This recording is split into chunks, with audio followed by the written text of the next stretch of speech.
Hello and welcome to the City of Grass Valley's City Council meeting. Our meetings are scheduled on the second and fourth Tuesdays at 6 p.m. Any person with a disability who requires accommodations to participate in the meeting can telephone the city clerk's office at 530-274-4390 at least 48 hours prior to the meeting, and we're happy to make accommodations. The City Council welcomes you to attend our meetings electronically or in person at City Hall. Thank you so much for everyone being here today. Located at 125 East Main Street, Grass Valley, 95945. This meeting is being broadcast live on Comcast Channel 17 and 18 by Nevada County Media and on the internet at cityofgrassvalley.com or on our YouTube channel. Members of the public are encouraged to submit public comments via voicemail at 530-274-4390 or email to public@cityofgrassvalley.com. Comments will be reviewed and distributed before the meeting. If received by 5, comments after that will be addressed during the item or at the end of the meeting. Council will have the option to modify their action on items based on comments received. Agenda materials, staff reports, and background information related to regular agenda items are available on the city's website. Materials related to an item on this agenda submitted to the council after distribution of the agenda packet will be made available on the city's website, cityofgrassvalley.com, subject to city staff's ability to post documents. Please note individuals who disturb, impede, or render infeasible the orderly conduct of a meeting will receive one warning that if they do not cease such behavior, they may be removed from the meeting. The chair has the authority to order individuals removed if they do not cease their disruptive behavior following this warning. No warning is required before an individual is removed if that individual engages in a use of force or makes a true threat of force.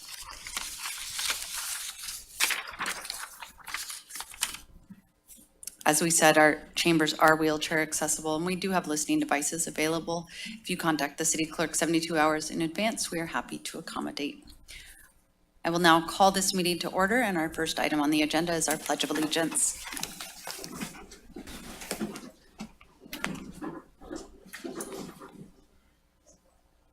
I pledge allegiance to the flag of the United States of America and to the republic for which it stands, one nation, under God, indivisible, with liberty and justice for all.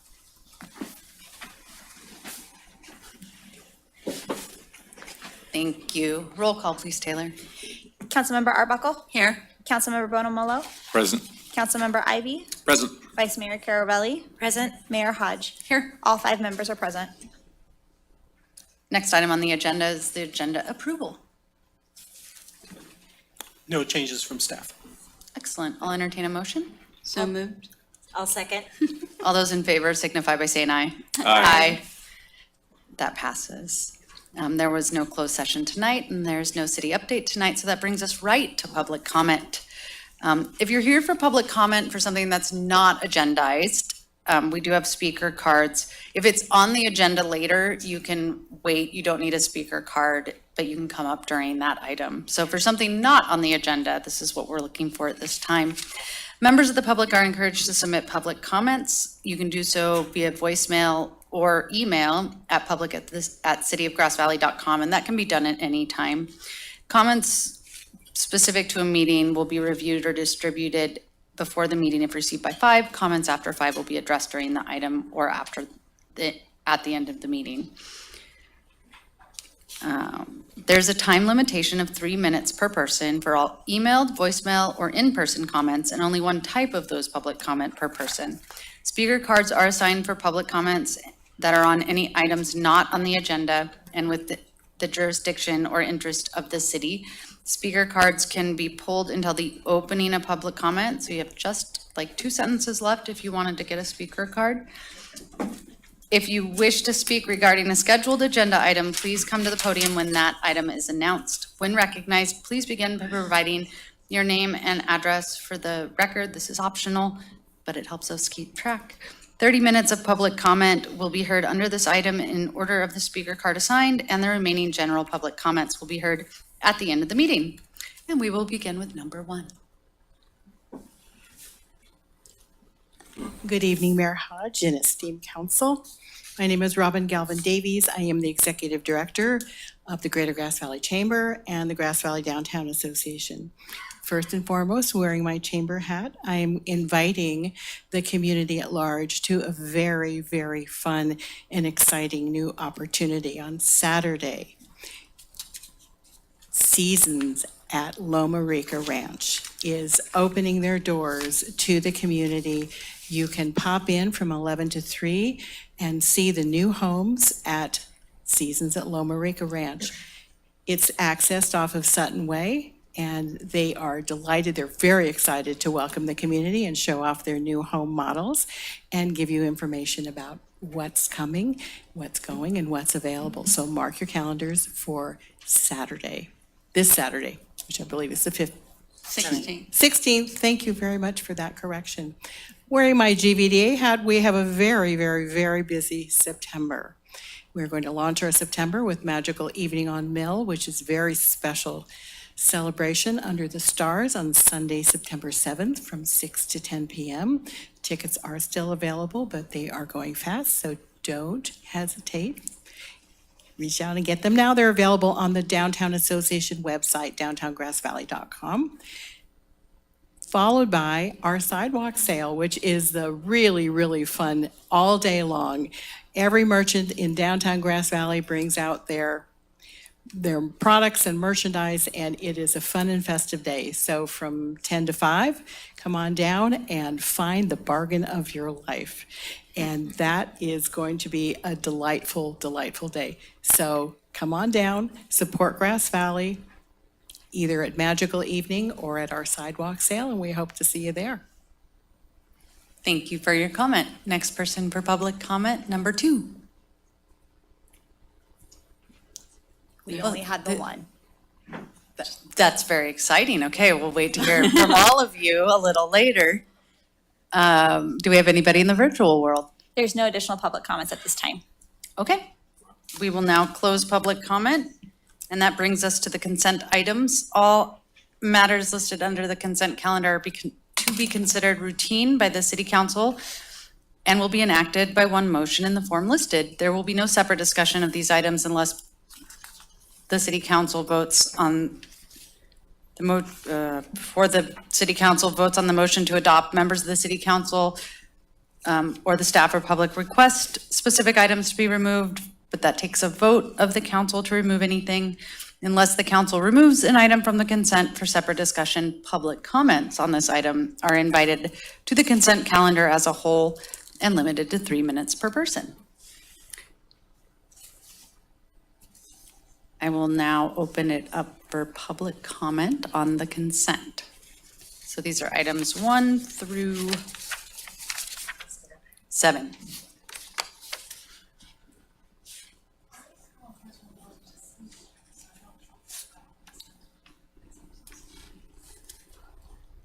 We can make sure that we get extra copies. But I'm pretty sure you're here for something lower than this. Okay, not seeing anybody. Do you have a comment on on something on the consent? Excellent. Yeah, I would like to hear the number 6, the report on homeless. My name is Tom Durkin. I'm director of the No Place to Go project, and I would like to hear the council's responses to the grand jury report, rather than just shove it under the rug like this. Like a public discussion. Okay, thank you for your comment. Are there any other public comments on the items for the consent calendar? Seeing none in the chambers, are there any in the virtual world? There are no additional public comments at this time. Okay. I think we can go ahead and explain to the public the response and what we submitted. It is in the full agenda packet, but do we want to go ahead and pull number 6 and just give an overview? If you would like to pull it, we can do that. Otherwise, we would need a vote to pull it based on the request from the public. Okay. I would like to go ahead and just address that. I think it is important to address. Okay, then that should be pulled then, and we can bring that up right after the vote on the consent. Okay. So I'll entertain a motion on all the other items, save 6. You have to make a motion to pull item. Oh, I will make a motion to pull item number 6 from the consent calendar for discussion or remarks. I'll second that motion. All those in favor signify by saying aye. Aye. Aye. Any opposed? Any abstentions? Okay, I think that passes and we'll discuss it and move that down. And then, Move to approve the consent agenda minus item number 6, I believe. Second. okay, all those in favor of that signify by saying aye. Aye. Any opposed? Any abstentions? That passes. So on item number 6, do we want to do an overview and then open it back up? Do we open it back up for additional public comments if pulled? Okay, Yes, we excellent. will. And I know that staff has some things, but in our full agenda packet, this is the Cliff Notes version that we hand out in order to save some paper.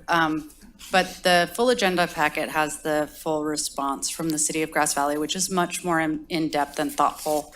But I know that we have talked about this with staff and council. So Tim, if you just want to address this one.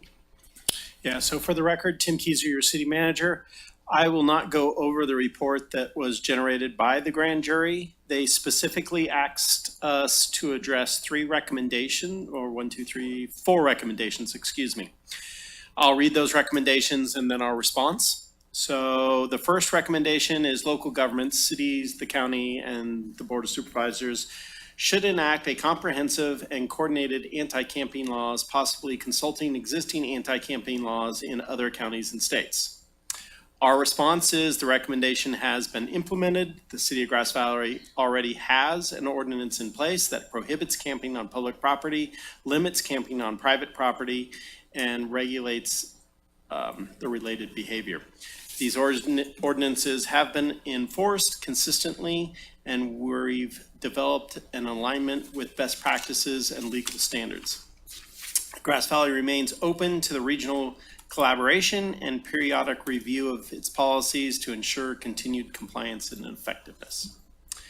The second recommendation relates to local government should develop 1 or more designated low barrier sanctioned camping areas for the homeless with the facilities and access to support services similar to those established by other municipalities. Our response is the recommendation requires further analysis. The city is not currently aware of any municipally owned property that is both suitable for this use and compatible with our existing zoning requirements within the city limits. The city is willing to explore the matter further in consultation with legal counsel and in coordination with other county government agencies, county partners, and community stakeholders. Recommendation 3 of the grand jury report, local governments should extend the duration of trespass letters obtained by property owners to 1 year or longer to enable law enforcement personnel to quickly remove the encampments from private property. Response, recommendation has been implemented. The city of Grass Valley has long worked with private property owners to obtain these trespassing letters that authorize law enforcement to address unauthorized encampments. These letters are valid for 1 year and have been part of the city's standard enforcement procedures to ensure timely response and compliance with the property owner's consent. Recommendation number 5, local government should prioritize removing the homeless from the wildland urban interface, or WUI. The recommendation has been implemented. The city of Grass Valley actively collaborates with partner agencies, including local fire districts and law enforcement, to identify and address encampments and illegal camping within the city's jurisdiction, including those areas of land of the wildland urban interface. This includes proactive outreach, risk assessment, and where appropriate, removal of individuals and encampments via enforcement of the city's no camping ordinances. With that, that is the city's response to the grand jury report. Okay, thank you very much. And then do we open it up for public comment at this time? Excellent. And we will open it up for public comment.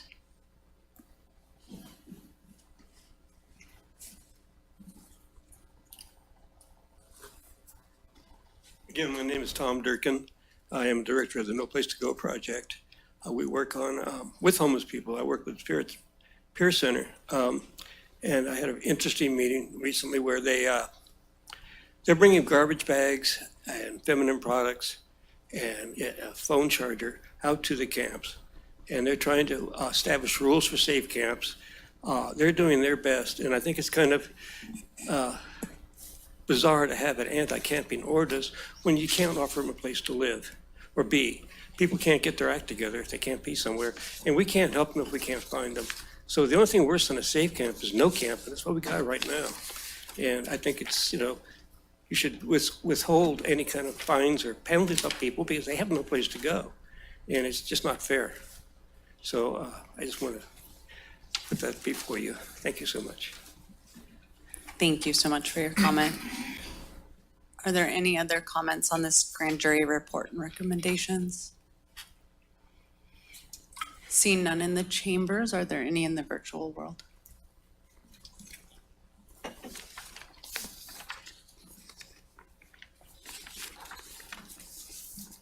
Limits camping on private property and regulate. Yes, my public comment on the number 6 on the homelessness and the grand jury response would be to fire Tim Kaiser. He has no idea what's going on with the homeless population in his own city. He has no idea what's going on with the homeless population in the county. He has no compassion for such folks, nor does he have any interest because they don't pay TOT tax and they aren't the type of people that he deems to be part of the community.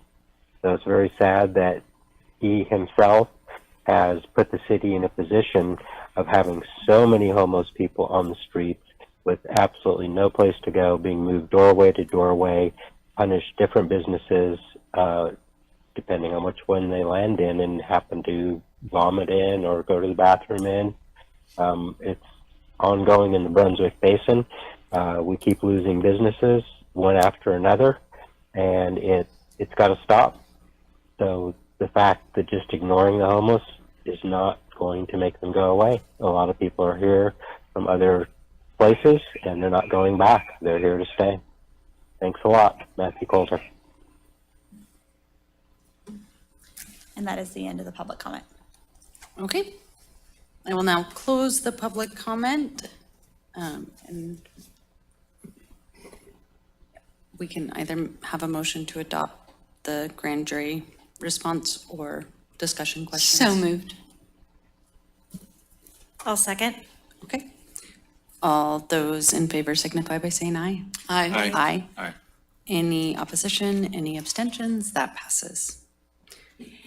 Mayor Hodge, we did receive a general public comment during that time as well. Do you want me to play that before we go into our other items? Yeah, it's probably a good idea.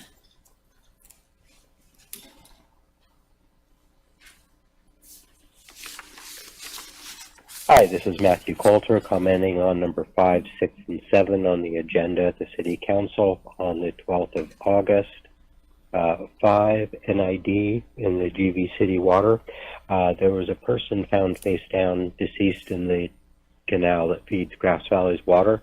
And my question is the automated system adjust for things that fall into the water supply before it reaches the plant? Like homeless and stuff, because there's a lot of stuff going on upstream. And number 6, the homeless check by the grand jury, shall we say. A little bit misplaced, but the folks from Dorsey Marketplace basically moved across the street into Idaho, Maryland in the Bennett Street camp. And I wish you guys would take care of that. There's been fires. There's been all kinds of things going on over there. Number 7, the mayor's appointments. There's a lot of unfilled things going on in the city, which traffic, police oversight, the housing committee is not active. The sidewalk committee that used to be active is no longer. And it would be great to bring these things back, especially dealing with the traffic and the police That would help the community a lot to know that there was some oversight in some way. Thank you. And I tried to do public comment, but it was too short. Get it in there. And that is the end of the public comments. Okay, excellent, thank you. If you guys are visiting for the first time, we can't comment on the public comments because they're not agendized. So, but I have open office hours here tomorrow from 1 to 3 if anybody wants to discuss further some of the things not on the agenda. Which brings us now back to our agenda. Under administrative, item number 8, community farms planning for Matino Park. And I think we have some guests to do a presentation who came with beautiful pears. From the park. From the park.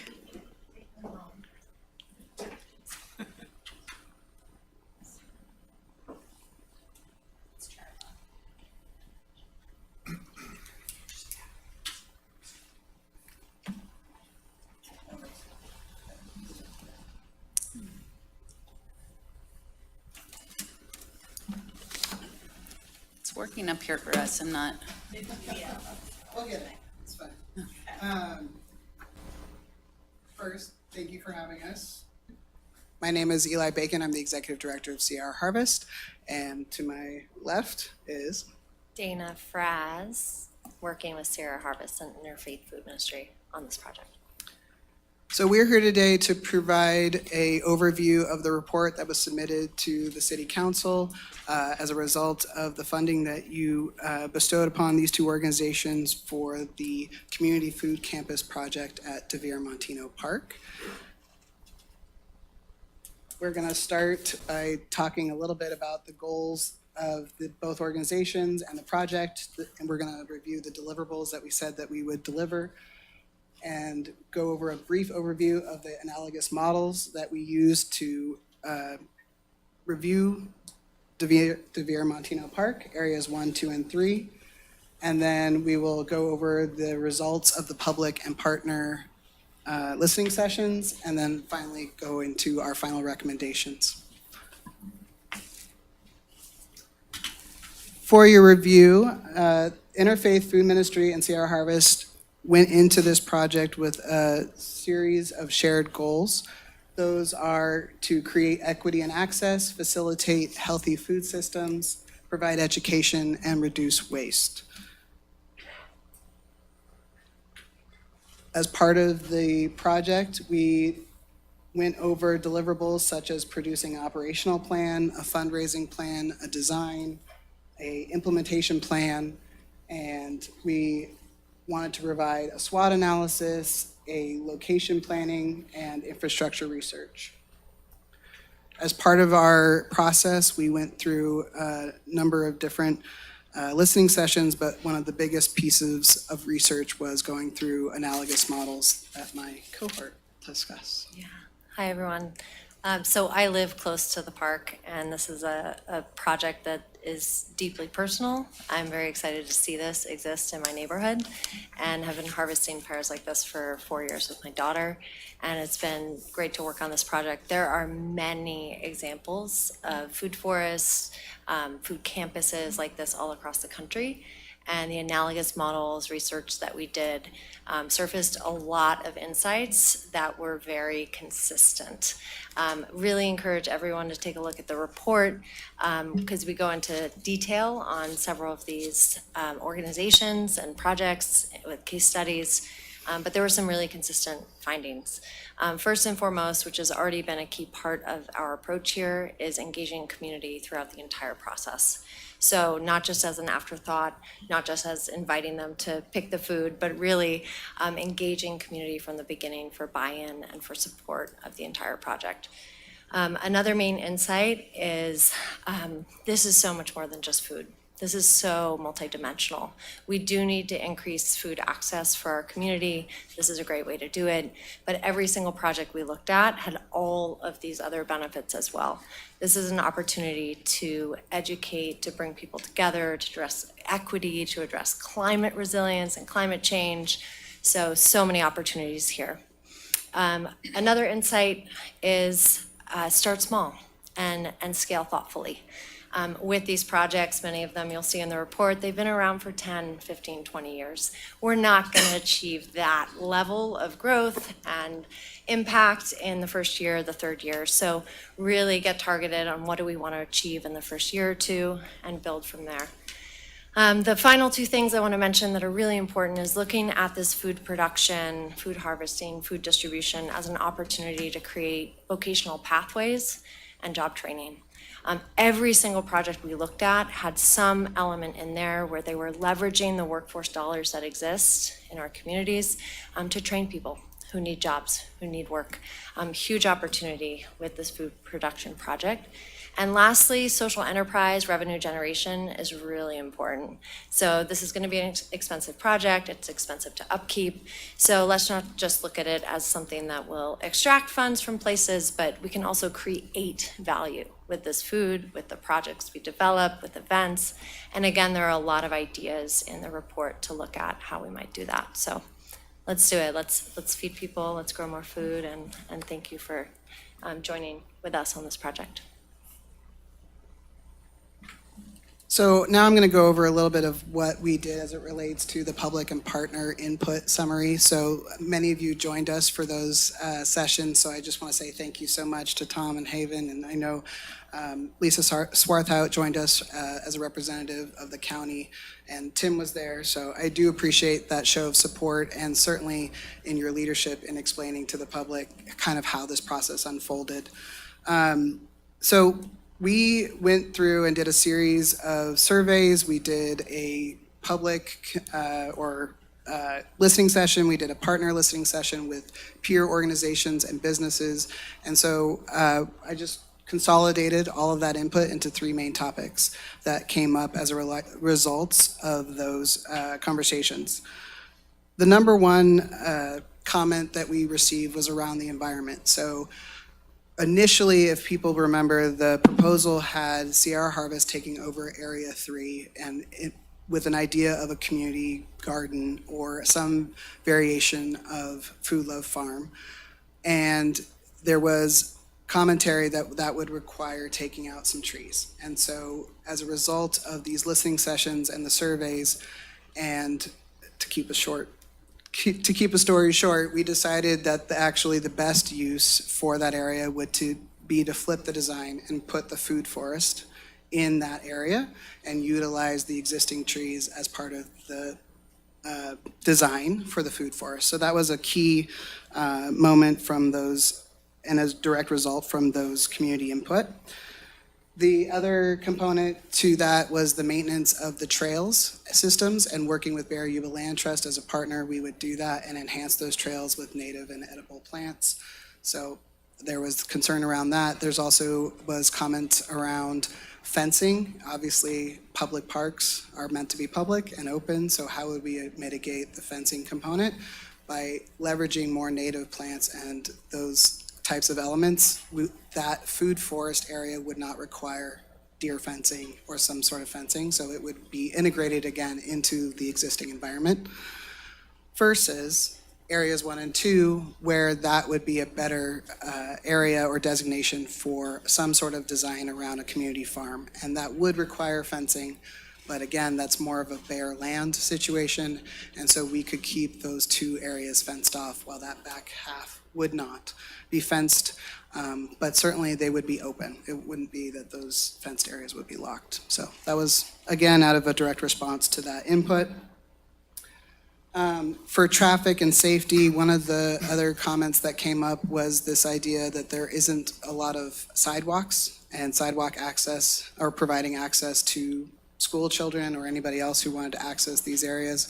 So it would be the recommendation of these organizations to explore that with the county and in areas that that is feasible to put in sidewalk access. The last component on this area was parking, and so we had one of our partners, Salvation Army, attend one of those sessions, and they already were coming up with creative ideas on ways to maybe utilize their parking lot, which does partner in with the back half of Montino Park next to the soccer fields. So that would actually be a really great partnership, and there was early agreement that that might be something that the city could explore to mitigate the parking issue that came up as it relates to those community sessions. Okay, and then last but not least, the public and private partnership piece. We were really beyond thrilled to have so much engagement from partner organizations, anywhere from the Native Plant Society to Master Gardeners to Barry Yuba Land Trust to IFM itself. Everybody wanted to be involved in the project, and we had overwhelmingly positive response to being willing to participate in some element of either the design or implementation of this idea. So last but not least, the recommendations as a result of all of this work, we came up with a design that included 5 elements. We have a community farm and orchard design, which is a play on a community garden. This would involve a raised bed garden. After soil analysis, it made sense we need to go up. I hear everybody laughing. I mean, everybody knows the clay in our county is wonderful, but it's not necessarily conducive to growing vegetables. So the recommendation is to do a raised bed garden and then have an orchard on the opposite side in area 1, which would actually feature Felix Gillet and heritage varietals of trees, and we would work with the Felix Gillet Institute to propagate the actual pear trees that are on at Montino Park, so there would be that historical element as well, which we would be really excited about. We would propose a farm stand where this food would be able to be accessed by the community on a sliding scale basis, maybe potentially do something with a CSA to provide a revenue source and gravel off a certain area so that that would still allow for some parking and certainly school bus turnaround and safety access. We recommend a learning gazebo or outdoor classroom situation that a lot of our nonprofit partners could utilize for some sort of community education and certainly, to host schools and provide also a covered gazebo area for if people wanted to enjoy eating at the park. We would surround that with a native plant demonstration garden, working with Master Gardeners and Native Plant Society to highlight what is possible in our region and what is native to our region. And then last but not least, we would recommend installing hedgerows along Alta Street for pollinators and to provide some aesthetic beauty as well. I think that's all. I think we covered it. I think the only other element that I mentioned, like I said before, was the parking and the sidewalks would be the only other additions. So with that, we would like to thank the City of Grass Valley. We'd like to thank all of the Alta Hill neighborhood people who came out, the businesses, the nonprofits who participated in the surveys, in the listening sessions, and certainly the leaders in this room for believing in this project. Okay, I'll bring it to council with any questions before we open it up to public comment. I just have one question, if I could, and it may not be a question you can even answer, but I'm going to put it out there anyway. Please. I know you know that I believe in community gardens. I think that they're amazing and they are a great asset to a community. What do you see as a timeline and a cost? The two questions that nobody wants to hear. We did a build out timeline for this, and and so did IFM as it related to the food forest. Mm-hmm. I do see that the whole project, from in terms of planning, permitting, getting additional public comments, site preparation, infrastructure, garden planting, the whole thing, probably 12 months, 13 to include some time for evaluation and scaling. And then as far as a budget, we did include that in the report as well. We have a proposed funding amount. I just want to make sure I'm getting this exact. Startup costs at around $152,000. And then an annual operating budget of around $100,000. Based on our experience running Food Love Farm, it is not of comparable size, but I think with 1.5 FTEs and then significant volunteers and donations from businesses, we could make this work for that. Again, that's right now and these prices, and we built in a 15% contingency, but it really would depend on when the project got started. And certainly, this is all estimated, so we would propose or recommend that you put it out for RFP and bid, or as an organization, we could lead that process to get, community partnerships Okay. to help And- mitigate those And costs. the reason I ask these questions, I know they're in the report, No, that's, is for the people who have not seen the report that are either in the audience or are viewing or will view it later. So thank you. thank you. I have a couple clarifying questions, again, for the audience. There is a SWOT analysis, a really great one, on page 108 of our agenda packet. What does SWOT stand for? SWOT stands for Strengths, Weaknesses, Opportunities, and Threats.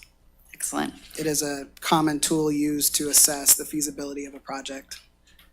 Okay, so the fencing around the edible garden is for deer, not humans? Correct. Well, it's to protect, we would encourage classes to come out and utilize the space. And so, yes, it would encourage safety for children as well. But not to keep people out. Correct. Right. Good clarification. And then, and this might be a little hard to do briefly, but just for people who don't know, what is a Felix Gelée tree? Yes. So we are fortunate enough in Nevada County to have quite the history of the organic, or what was the organic movement, and with several key players, one of which was Amigo Bob, and he started or helped start the Felix Gelée Institute, which focuses on finding and propagating or growing heritage or gold rush varietals. So they are, I think he calls himself at some point a forensic tree guy. He goes out and he finds these varietals and he tries to grow and propagate those. And then he does all kinds of, the organization does all kinds of things, like even planting them in national forests to rehabilitate those old varietals. Excellent. Thank you. We can go ahead and open it up for public comment. If anybody would like to give public comment on this item.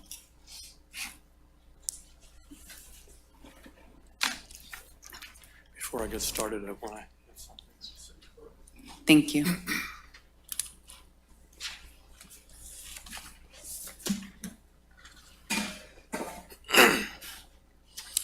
My name is Bob Brandstrom. I am a resident of Grass Valley. I have really mixed feelings about this project. When I lived in Oakland, I spent a decade as an urban farmer, and I both took classes from the Master Gardeners, and I became a Master Gardener. I became a Master Composter. I also taught composting classes there. So I certainly value the kind of project that is being proposed here. I do have a couple of concerns, though. When this first came to the council, it came as sort of a complete project of, here's a proposed use for the park. There was never any question raised of what are the alternative uses of this park that we might put in here, and what does the public want? And in fact, during the listening sessions, the one that I went to, someone raised that very question. Why this proposal? Why aren't we talking about all the options available? And I'm concerned that this is kind of being pushed in here without full public discussion of what might the other options be. In the proposal that came to City Council, when it first came to City Council to fund the study, the staff report said this was proposing uses for unused parts of the park. Turns out this is not correct. The current staff report calls them underutilized, which is a little bit different than unused. Within days of the City Council approving the study, I was getting calls from people, and I went out and joined them. There is a nature area in the back, and that is used on a daily basis by many people for walking. I'm glad to see that the proposal was adapted to accommodate that in some way. My other concern is that areas 2 and 3 in the front by the entrance are basically used for overflow parking during soccer matches and other events, such as National Night Out, which was held there a number of years ago. I started noticing what an impact this was. after the council approved this last year, just driving up and down Alta Street every Saturday morning, I would see people driving in and out for soccer games. There's one big soccer field that I believe is broken into 3 different kid-sized fields, and there's probably 3 or 4, maybe 5 games on each field in the morning. What you end up with is regular traffic flow of people coming in, dropping off kids, parking, walking back to watch the games, come back, and while they're doing that, other people are coming in for the next game. So it's heavily used, and I've given you all photographs to show just some pictures I took one Saturday morning of the traffic and the usage of this. Oops, thank you. Thank you for your comment. I'm done. Thank you, Jan. Are there any other people for public comments on this item? You can line up for these ones if you want to get ready or get your spot. Hi, my name is Denny. I'm a resident of Grass Valley, even though I do live in the neighborhood close to the park. I studied the report, which was awesome. I attended several meetings in the organizational stage of the Martino Park project and noted that the meeting attendees had a variety of visions for the use of Martino Park and its place in our community. And many of the attendees seemed to have no real vision at all. They just didn't want the park to change.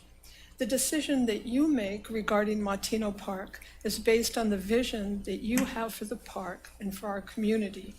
If your vision primarily views our community as an income generator for the city and its merchants, are designed around parking spaces, then you will decide to support projects which you think will bring more money into the coffers of both the merchants and the city. Projects like the lovely Mill Street Do-Over and the soon-to-be-built Dorsey Marketplace. However, if your vision also encompasses the establishment of a vibrant community hub, not centered around money, but around a coming together of people in an environment with multiple benches and pathways interwoven throughout a flourishing garden in which birds, bees, butterflies, and an abundance of flowers, fruits, nuts, and vegetables thrive, along with a plethora of native plants, then this proposal presents you with an opportunity to begin turning this aspect of your vision into a reality. The community hub does not have to be built all at once. In its totality, it's a somewhat costly project, but one which can certainly be developed in small chunks. As noted in the proposal, a phased approach can help with scaling and reduce upfront expenses. The Martino Park project has a somewhat different emphasis than many of the city's business-as-usual projects, in that it is not focused on business at all. It's focused on freely giving delicious food and food education to our community. And it will provide a calming environment in which we can sit or stroll in the beauty of a well-tended garden. It's where we can free our minds, if only for a moment, of the sensory overload, the interpersonal turmoil, and the political uncertainty which haunts us daily. Won't you please financially support this community enriching project? Thank you. Thank you for your comment. Are there any more comments here in the chambers? Hi, my name is Hannah. I live in the neighborhood as well, and just want to say thank you for all that you guys do and all that you do as well. Like the first gentleman who spoke, I have really conflicted feelings about it, just living in the neighborhood and how this was rolled out. I went to your listening session. It was a difficult session for community participation. There were a lot of us who felt really concerned about how fast it was moving. And like the woman who spoke before me said, can be a vision for Martino, but this didn't come at us as a proposal for something different for Martino. It came at us with, this is what's going to happen. How would you like us to change it? And so I think there's a lot of ideas in the community, and especially in a neighborhood really proximate to it, about what folks want. But like the listening session in January that I went to, that was the main complaint, was communication and how it was handled. And since then, I didn't get an email until, sorry, I get nervous public speaking. I didn't get an email until 9 p.m. last night that was saying today's meeting, and there was no time to read the report. We all go to work. We all comes right here. And so it leads me to wonder, there's so many great words around what you guys are doing. I really hoped for that action piece of it, to if you want to involve the community, put more signs up. We were out there last weekend, there's nothing in the park. We haven't heard from you guys since February. That was disappointing. And then we have the other concerns about the area too, with the revenue it brings in and what will be closed off. The rental revenue is interesting for weddings in the gazebo and for CSAs. Those are all fee-based. So right now, the park is a nature area for us. It's wild, and we love that, and we feel like we need more wild spaces. We're not short on land here. It does require private donations or churches in the area stepping up, but I'm really concerned about taking away a park that we have for another use when we need more wild space in the area. I love the park. I want it to happen. I just don't think this is a good spot, and I wish the community would have been consulted better. That's all I have to say. Thank you for your comment. Come on down. Howdy, folks. Jacob McDonald, downtown business owner and resident. I would just like to say that I really think that this project is exciting. It offers some opportunities in our town that I haven't been able to experience since I moved here. Growing up in Eugene, Oregon in the Pacific Northwest, riding your bike to a community garden is really what's life. I mean, it just feels like that's what life is best expressed as on a summer day. I often meet so many people, civic engagement, and I think that this project is unique in that I haven't really been able to ride my bike many places in Grass Valley. So I'm really looking for these hubs, these opportunities to do that. And I'm just also thinking about the culture that comes from this.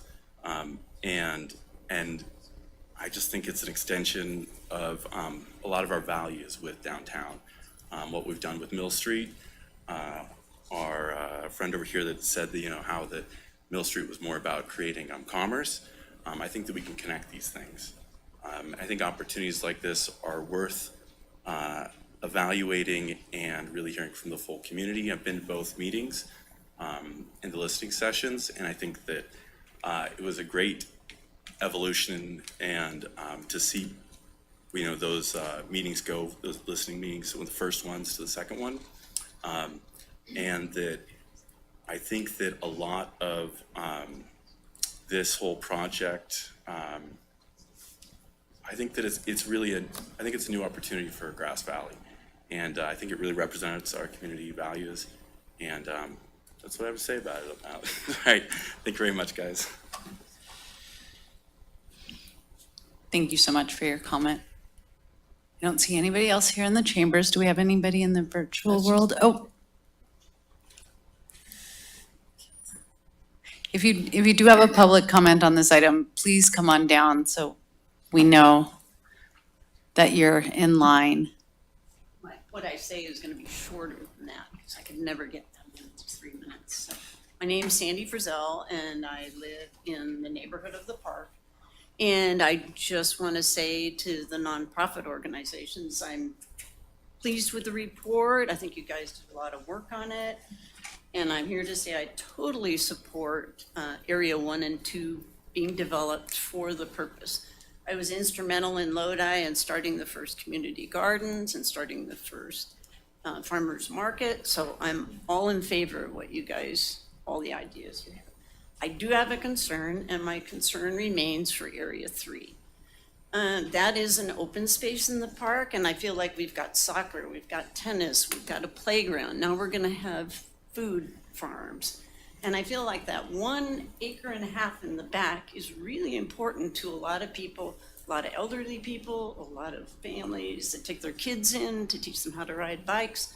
It's used every day for walking. And I noticed that in the report, we're now talking about a food forest back in Area 3. And that food forest includes adding cultivars in to make the food forest sustainable. And that means vegetables, and you have a list of vegetables that need to be planted, and that means fencing and irrigation and people to maintain it. And I would propose that You take 5 years to successfully pull off Area 1 and 2, which is a lot of work. Become successful in that, get financially stable, become a big part of the community, and then come back to the city with Area 3. I think part of the communication issues have created some distrust in the community, and I think it would do a lot to see you successful, which I hope you are in Area 1 and 2. It would do a lot to calm down some people's concerns and help alleviate those concerns if we can see that happen first. Thank you for your comment.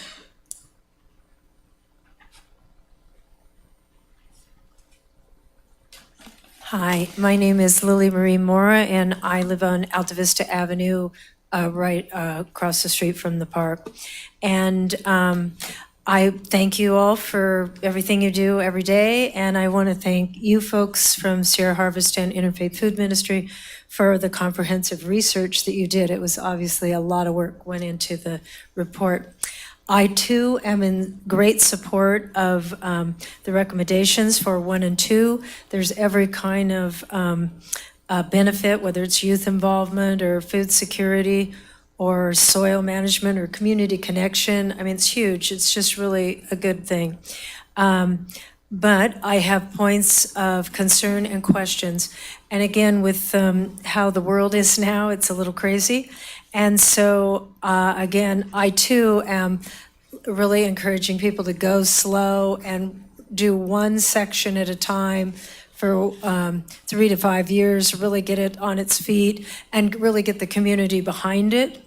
And then my second issue is, again, Area 3. I think the community really wants that to be more wild, no fences, open trails.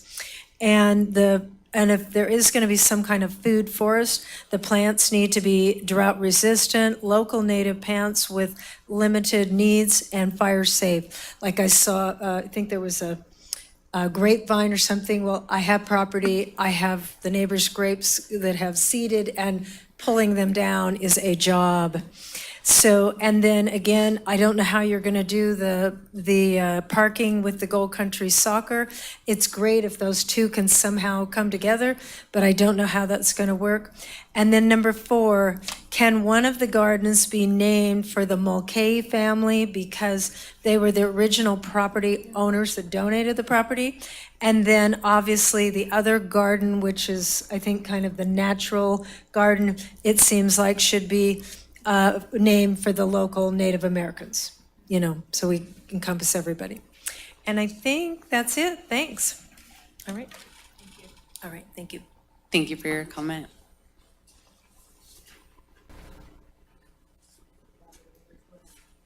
You can come up and go ahead. Thank you. My name is Addie Patrick. Thank you for listening. I'm also concerned about Area 3. I'm mostly concerned that there's discretion about removing the trees. And is there going to be oversight over which trees are going to be removed to allow sunlight for the food forest? And there will be more traffic. I would like to propose considering a crosswalk from the entrance to Alta Park, to DiMartino Park to Alta Hill Mine Road. And the sidewalks are a good idea too. And if it, as promised, it sounds like it's going to be a beautiful thing. But, you know, promises are, we got to watch them. Anyway, thank you. Thank you. I'm going to encourage everyone to line up if they can, if they are able. I just got the courage right Oh, wonderful. That's totally acceptable. Yes. I'm not going to look behind me. So I too just got the email last night, so I don't have anything written or prepared. But hearing all about Area 3, I live on Alta Vista Avenue. My name's Teresa Sullivan. Myself, neighbors, kids on bikes, people walking dogs, everyone goes into that park to walk. It's the only kind of wild place we have in that local area, in that neighborhood, to walk, I go in there and feel immediate sense of peace because there's not a lot going on back there, and the trees provide shade. In fact, this last week, I just loop around the back for that shade because it's so darn hot. But my other concern is, first of all, I want to back up and say 1 and 2 do sound great. I absolutely support community garden. I am concerned about traffic and parking, and partly because on Alta Vista Avenue, it's county and we don't have sidewalks. And there's kids on bikes, there's cats and dogs and pets running around. And I'm concerned if Area 3 is built up, that there'll be traffic. When those lots in the front get filled, there'll be traffic coming down our little side street. It's a little closed off neighborhood, it's not a through street. I'm concerned about the extra traffic that'll be coming through there and parking on the streets and additional cars. And anyway, that's another big concern of mine. Thank you. Thank you. Hi, I'm Jonathan, Jonathan Keene. I live on Alta Vista Avenue, just a few houses down from the block, from the park. And I just got out my nerve to speak too. So yeah, I just think, there was a lot of great ideas that came out in this project. And I think that you guys should be proud of yourself for spending the money and the time to hire these people and get a lot of good ideas out there. I just, as I've been a building contractor forever, and the planning time is like the most important time of a project. And I think you've got a lot of good ideas here, and I think that there maybe should be some more planning. Don't just take this as the last iteration of what's going on, what you might do at Montino Park. I've lived on the street there since DiMartino got the property from the Mulcahy's, and we were involved with the original design 20 years ago when we saved that part in the back, this Area 3 we're calling it now. I would have to say that it hasn't really lived up to its dream of being a natural area. It kind of works, but it has been kind of neglected too. And right now, you're growing some good blackberries there. The pine trees are doing well. The oak trees are doing well. You've cut down a lot of the yerba santa, which is a native plant that wants to grow there. I think, what I would like to see, I'd like to see it all. I'd like to see you get the food forest somewhere in that park. The plans that you've got for number 1 and 2 out there also sound great. I wish you could also enhance the natural area more to make it even better of a natural area, more wild, more accessible to kids and animals that want to, visit there. And I haven't heard I haven't read it all. I mean, there's like 100 pages here. So I didn't hear any discussion about possibly getting some additional acreage. The city owns the water treatment plant there too. If you look through the fence there's a lot of open area in there, which is really underutilized. It's paved over and it's used for like storage of leftover building materials. So I would maybe consider looking into those areas also. And I'm really glad you got those pears from, I guess those are the pear trees along the soccer field area there. We've been picking those for years too. They look really good. Thank you for your comment. Thanks a lot. Is anybody else feeling brave? I assure you, we really want to hear from you, and you could maybe grab a pear or something if that sweetens the deal. Okay, now we'll go to the virtual world.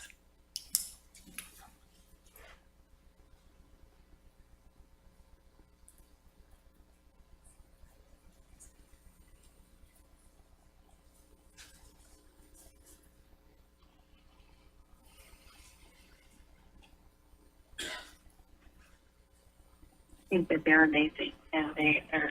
Hi, Matthew Coulter. I wanted to ask about water usage. I didn't hear water being brought up at all, and being that the city water plant is there in that same facility, I'm wondering about much water it's going to take to operate the garden once it's established.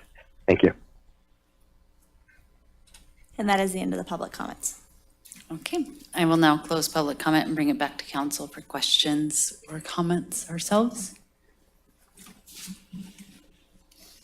So we've heard a lot about Area 3, and that seems to be the biggest contention in the community. Is there some way to do something different? Absolutely. I think there's several good ideas that were mentioned even tonight. A scaled approach is certainly possible.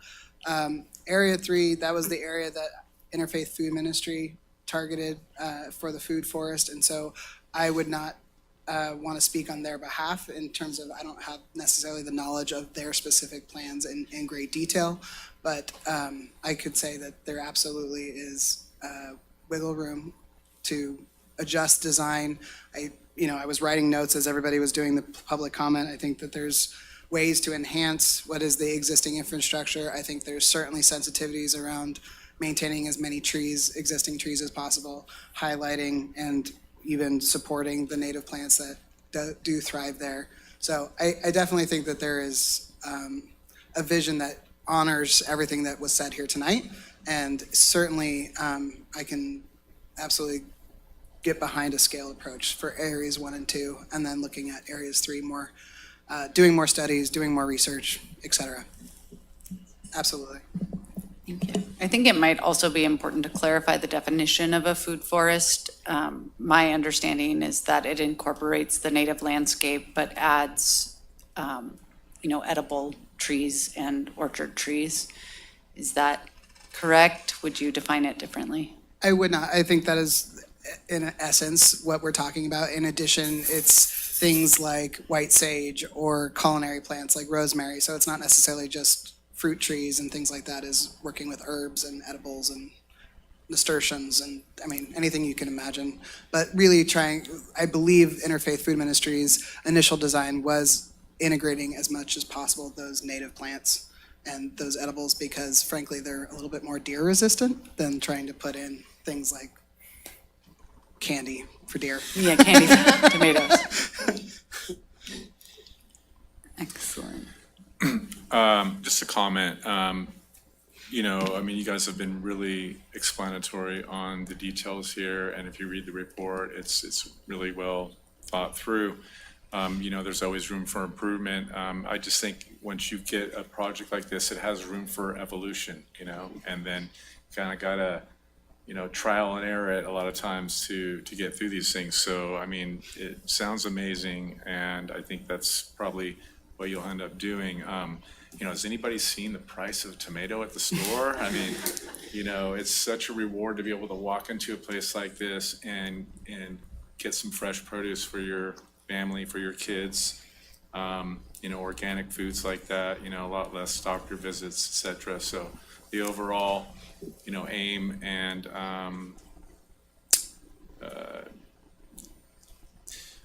idea for this to happen is just a great one, and we need to have a lot more of these in our community, not just this one. So bravo.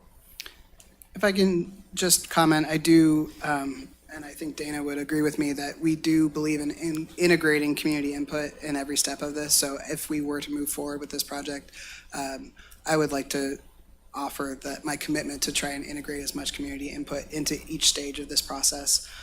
So we will do better, and we will continue to work hard. We're not perfect, as you said, but certainly the intent is there, and so I can offer that. Yeah, and I do appreciate the outreach and the forethought that you put forward. I was at the first of the 2, and I know that was very different than the second of the 2, based on the feedback from the first listening session. I can say that I have been walking DiMartino Park regularly with my dogs. This picture of this parking situation is the exception and not the rule. I didn't experience this once when I was out there, but that is a consideration to ensure public safety, and that we've been to the Yuba on the busy days and see what happens with parking there. So that is definitely something that is important to consider. Do you guys have any questions? I have a couple more comments. I have comments as well. You can, by all Whenever the means. time is right. Okay. Well, thank you to everyone involved, to the community, to the organizations, to the work. I want to speak to the fact that I really appreciate that this is a dynamic process, and as partners, you've been committed to that. And so when I say that, I mean that this is a long conversation. This conversation started like 4 or 5 years ago, and at some point we had the ability to say this conversation needs to be broader, right? And so this is the first step in that.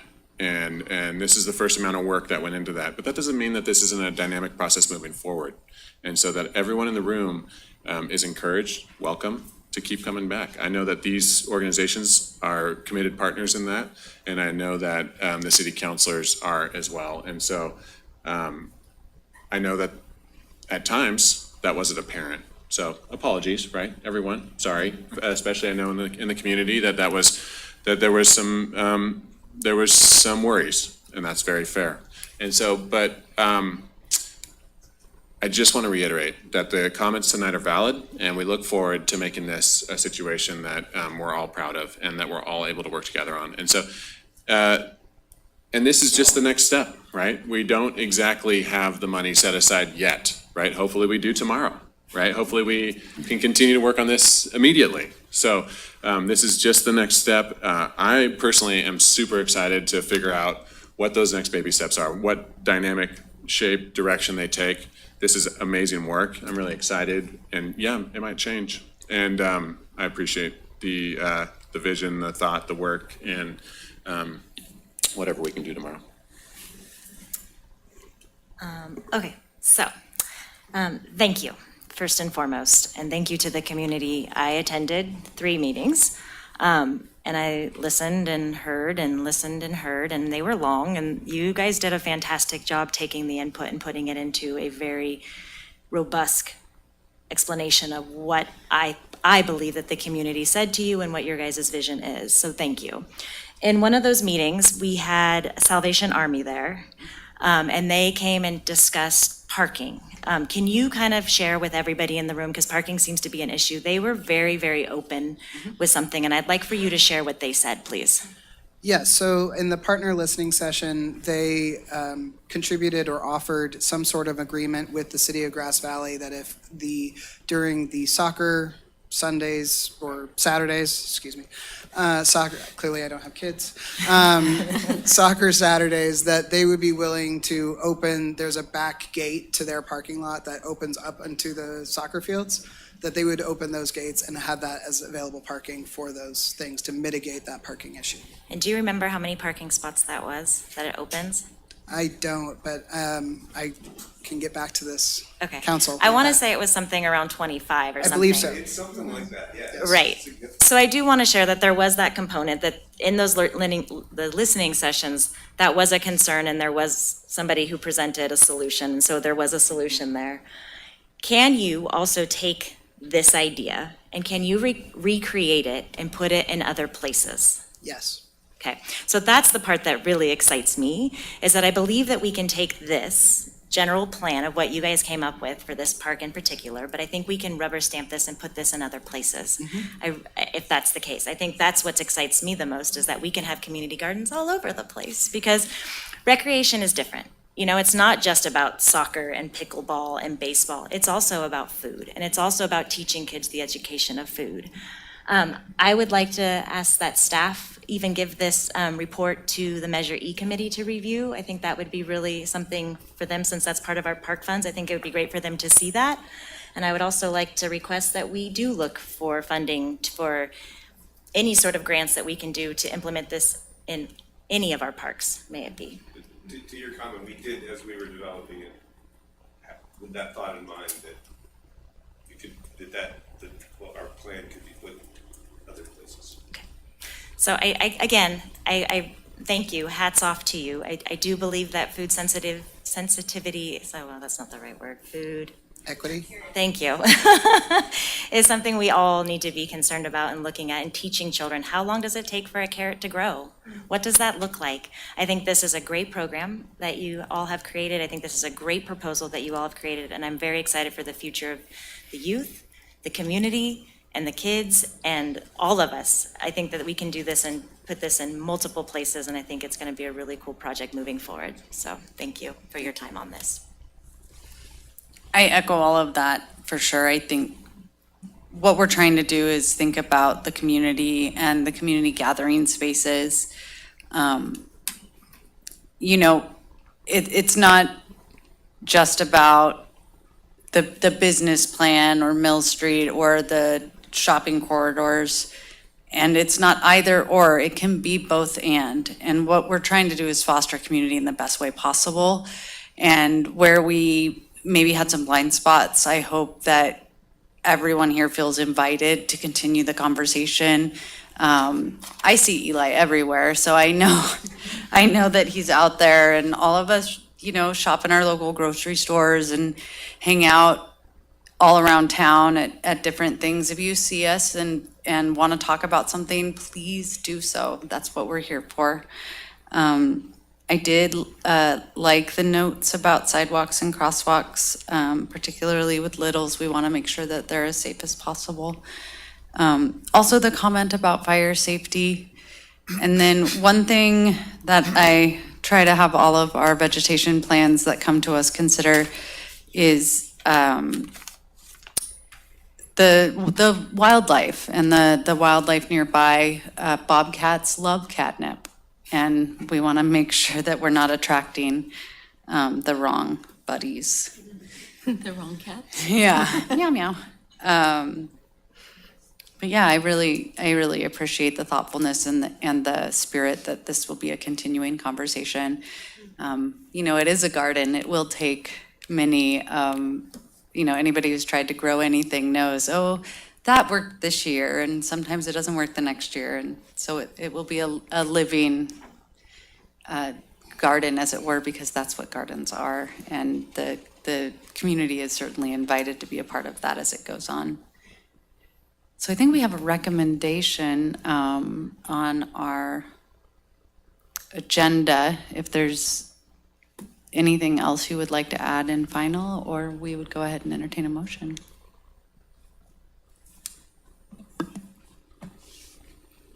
Now that we're all looking, oh, I will say, for the email thing, our agendas for city council, you can sign up on our website to have them directly emailed to your inbox. And as a part of that, our agendas go out usually like the Thursday or Friday before our meetings. So we got this in our inboxes maybe a little bit early because we're on that list. I'm personally like my regular household email, but all of you can have access to that as well if you go to our website and sign up. Maybe real quick, Mayor, if it's okay. Absolutely. First, I would like to thank both IFM and Sierra Harvest for all the work they put into this. And they took a lot of positive comments, maybe some less positive comments, let's say. But one of the key things here is this was a feasibility study, and this is needed for us to even move anything forward in the future. So this is a huge document. This doesn't necessarily mean what will be installed ultimately. There will have to be an environmental process. There'll have to be a preliminary design and some other steps. But I think recognizing the effort that went into this is very important. And then looking at what next steps could be, because that's one of the things staff will be looking for, is how would we like to proceed? Obviously, we got some direction that I need to get this copy to Measure E, and we need to look for grant funds. But do we want to maybe take the next baby step of maybe looking at taking this report, having staff work with them a little bit? Obviously, the money is not there, but when we can, and maybe look at some concepts that then we can start the conversation again with the community on basically the findings that they've put a lot of effort into. I mean, this has come 360 degrees from necessarily where we started. And I am most confident that it's probably going to change more from what's in here. But this has given the city the first time a tool that we can not only use at Montino Park that's been mentioned, but they made it generic enough that we can grab that and take it to other locations. So from a staff standpoint, we need a little bit maybe of a direction what you would like to take us. I mean, you know, you could tell us to put this on the back burner until the next budget when we can talk money. You can, I would prefer that you've got a conversation started, even if it's baby steps, just continue that conversation and maybe look at this location. Maybe staff holds another couple public meetings with the neighbors and look at, you know, some conceptual things, because I think there's a lot of room with what they've put together. The foundation is starting to be built, and now it really gets into what do you want to build on top of that. And I do want to answer the one question about water. We do have 3 different water sources at the site of Montino. There is the original well for the original farm that is still on the site. There's obviously treated water from Grass Valley, but there's also treated water from NID, and actually I should also include, there's also ditch water from NID to the property. So water should not be our issue. That's one of the unique things about this property. So you know, from a staff standpoint, if we could just get a little direction, you know, obviously finding funding should be something that staff is working on, and we will work on that in conjunction with our partners here. But does council want us to take that next maybe baby step of looking at something that the community can kind of look at a little bit more, provide a little more comment, but it would set us up for maybe doing an environmental document? Because right now, using this feasibility study is really, I like to say it's like at 100,000 feet. And it can be put all over different parts of the city. Now, if we want to look at Montino Park, and that would be the direction staff's looking for, maybe we cut that down to like 25,000 feet so we can look at it a little more detailed, look at the different things, and start having some conversations with some of the concerns that have been raised today of how can you make those things happen that I think are all workable issues that can be worked out. I did not hear stuff that I would say, you know, this is a project killer at this point in time, but you also have an environmental process that you will have to look at parking. You're going to have to look at some safety issues and some other elements within the park too. So with that, I'm more than willing to answer any more questions, but was hoping that maybe we could just get a little bit of direction. Not something that's saying, you're not saying that this is going to happen at this point in time, and I want to make that perfectly clear to the audience. It's just taking the next baby step. May I? Yeah. I think that we need to figure out a baby step to move forward, because I think the concept is absolutely amazing. I agree with Haven that it can be something that we can utilize in other areas, not just in Montano Park. And I think that that's really something that we want to look forward to, as well as the community, because there is obviously the desire to have that here. And we are a perfect community to do that. So, I mean, I would say, I don't know what those baby steps might be, but Measure E, taking it to Measure E and letting them look at it too, I think is part of the first step that I would like to see as well. And let's look how we can tweak it a little bit, especially the Area 3, since that seems to be one of the greatest concerns of the community. And I don't know what that looks like to staff, but those are just my thoughts. I'd like to keep the conversation going and going to elevation 2,500 feet. I said 25,000. Oh, 25,000. Don't go so low. Yeah, I think it's definitely important that we move forward with the next steps of the studies that need to be done. I think also creative grant funding, like ag grant funding might come into play, not just parks improvement. Anything at this point, we might need to think out of the box, but if we can have that on our radar, I I know that I heard wonderful things about what our fairgrounds has been able to do with ag partnerships. So that's maybe a possibility that we can look at, but I definitely want the conversation to continue, maybe engaging the Salvation Army or another community partner about parking, looking at any street parking that might be utilized if parking isn't solved, and how that might impact the neighborhoods as well, to really consider that, particularly on the non-egress streets, to ensure safety there. Because, you know, like I said about the Yuba River parking, we don't want that scenario in our neighborhoods. And I'd like to ask that we continually make ourselves available to have any conversations that are needed with the surrounding neighborhood. So I don't know if it's time to have a group chat at some point again, but when the time's right. I'd love to keep that on our radar as well. We'd have to agendize it if there's more than 2 of us there, but we could have a community picnic. We can't talk about it. It'd have to be publicly agendized and recorded. Totally. There'd be things, but do you feel directed? So if, maybe I can just reiterate, so we've gotten a step to take a baby step. We will take the information to Measure E. We'll work with both Sierra Far Harvest and Interfaith Food Ministry.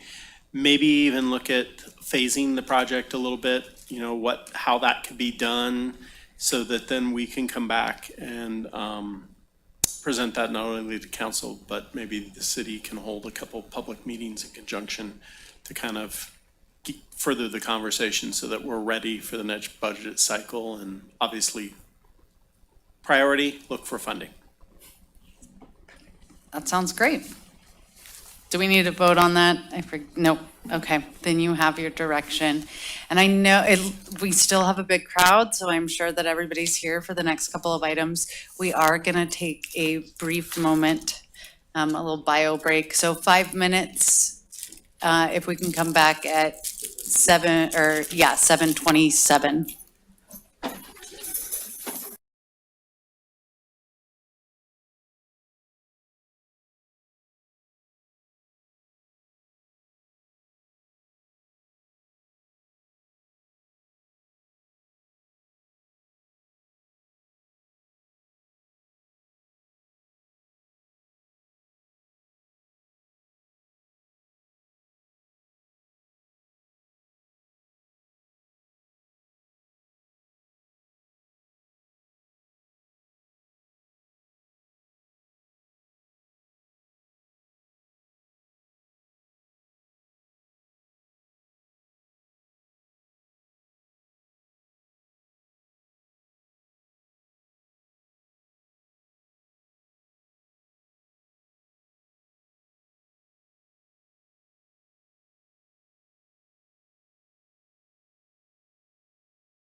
bring the meeting back to order. The next item on our agenda, item number 9, residential permit parking program discussion.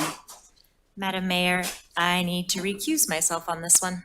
Okay, I will be doing the same. Thank you. okay. Thank you for excusing yourself as you recuse yourself. That's and based can- on property ownership for both. Oh, based on property ownership, for clarification. Alex, it's lovely to see you. I assume you'll be taking this item. Yep.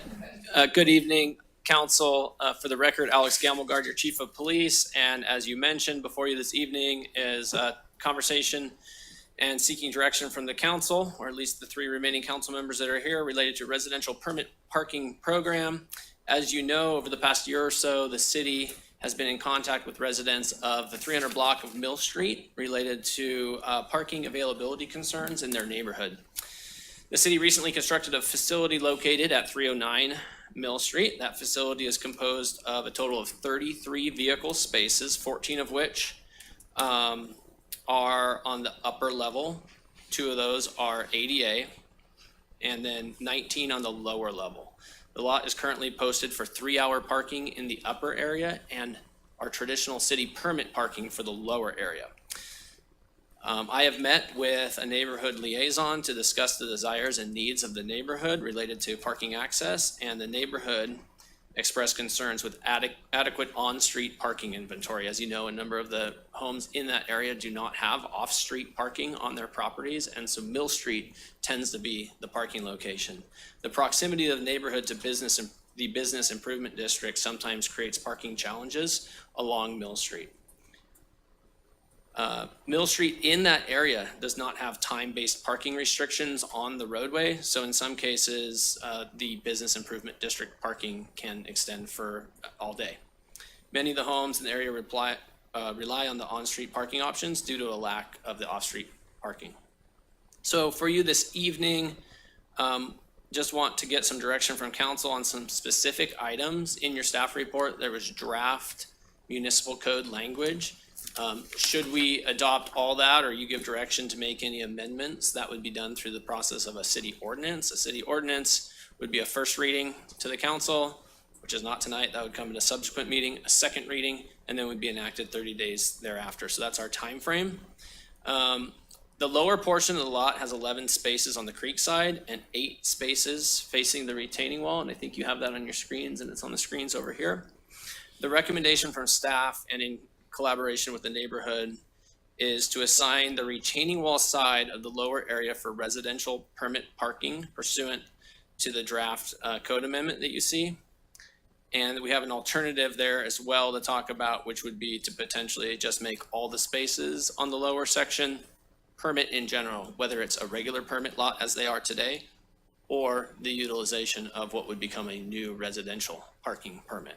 So we can talk through a little bit about that if you have any questions, and maybe the feasibility and benefits of one way or another. Also, looking to get direction from staff as the number of residential parking permits to be issued for the Mill Street parking lot. And then lastly, the cost of a residential parking permit. The cost for a traditional business, usually utilized by business owners, permit is $60 per quarter. And that's kind of a starting point recommendation. Of course, there are some neighbors that would like to see it free. There's others that understand it will come at a cost. And this isn't something that we've been able to come to a joint recommendation on through the conversations I've had. And I think that that's going to be a policy decision for the city. I do think that it's well understood, though, that free is unlikely because it would be utilizing a government asset for really a personal benefit for the residences. And so I think there's an understanding of that there would be cost. And that's really a policy decision for the council. Should the council choose $60, I think it would be a simple amendment in the resolution to add the word or residential parking permits to our existing fee structure. Should you choose a different number, we would have to add a line to our fee schedule. And a fee schedule for government is the maximum that we can charge. We are able to charge less, so there may be some discussion around an annualized permit at something less than the quarterly cost times 4. So With that, I turn it over to council for questions, comments, and some direction for us to come back at a subsequent meeting with more direction. Quick question. Okay, so that's like $20 per month. Right? Correct. Not too bad. Is that right? Can that be written off? Tax? No, probably will depend on their individual tax circumstance, and they should consult their. Yeah. That might present an advantage. That would probably not be advisable. Yeah, okay. Okay, yeah, that's my question. Thank you. How much, Go ahead. how much is a parking ticket these days? So I should know that one right off the top of my head. I think it was 100 for a while, 107 or something like that for a violation. Okay. Yeah. So you say the recommendation is $60. Where does that number come from? So the $60, which I don't know if I don't think I couched it as a recommendation, but it is the current quarterly traditional permit price is 60. So that's what, like, most of our downtown business folks who are buying a permit, that's what the cost is $60 per quarter, $240 annualized. So it would be $240 annually for residential, which would include overnight parking? Yeah, and I think I did miss that a little bit here. The privileges of a residential parking permit that wouldn't come with a standard permit is that you could have overnight, and instead of a 24-hour maximum time use without leaving, it would be 72 hours. And then, of course, we would accommodate, special needs if there was a vacation or a vehicle issue or something like that, provided they communicated with our department. Okay, so you say that you've had these conversations with some of the residents that would benefit from us doing that because they don't have designated parking, they don't have garages, they don't have driveways. What was the pushback at $240 a year?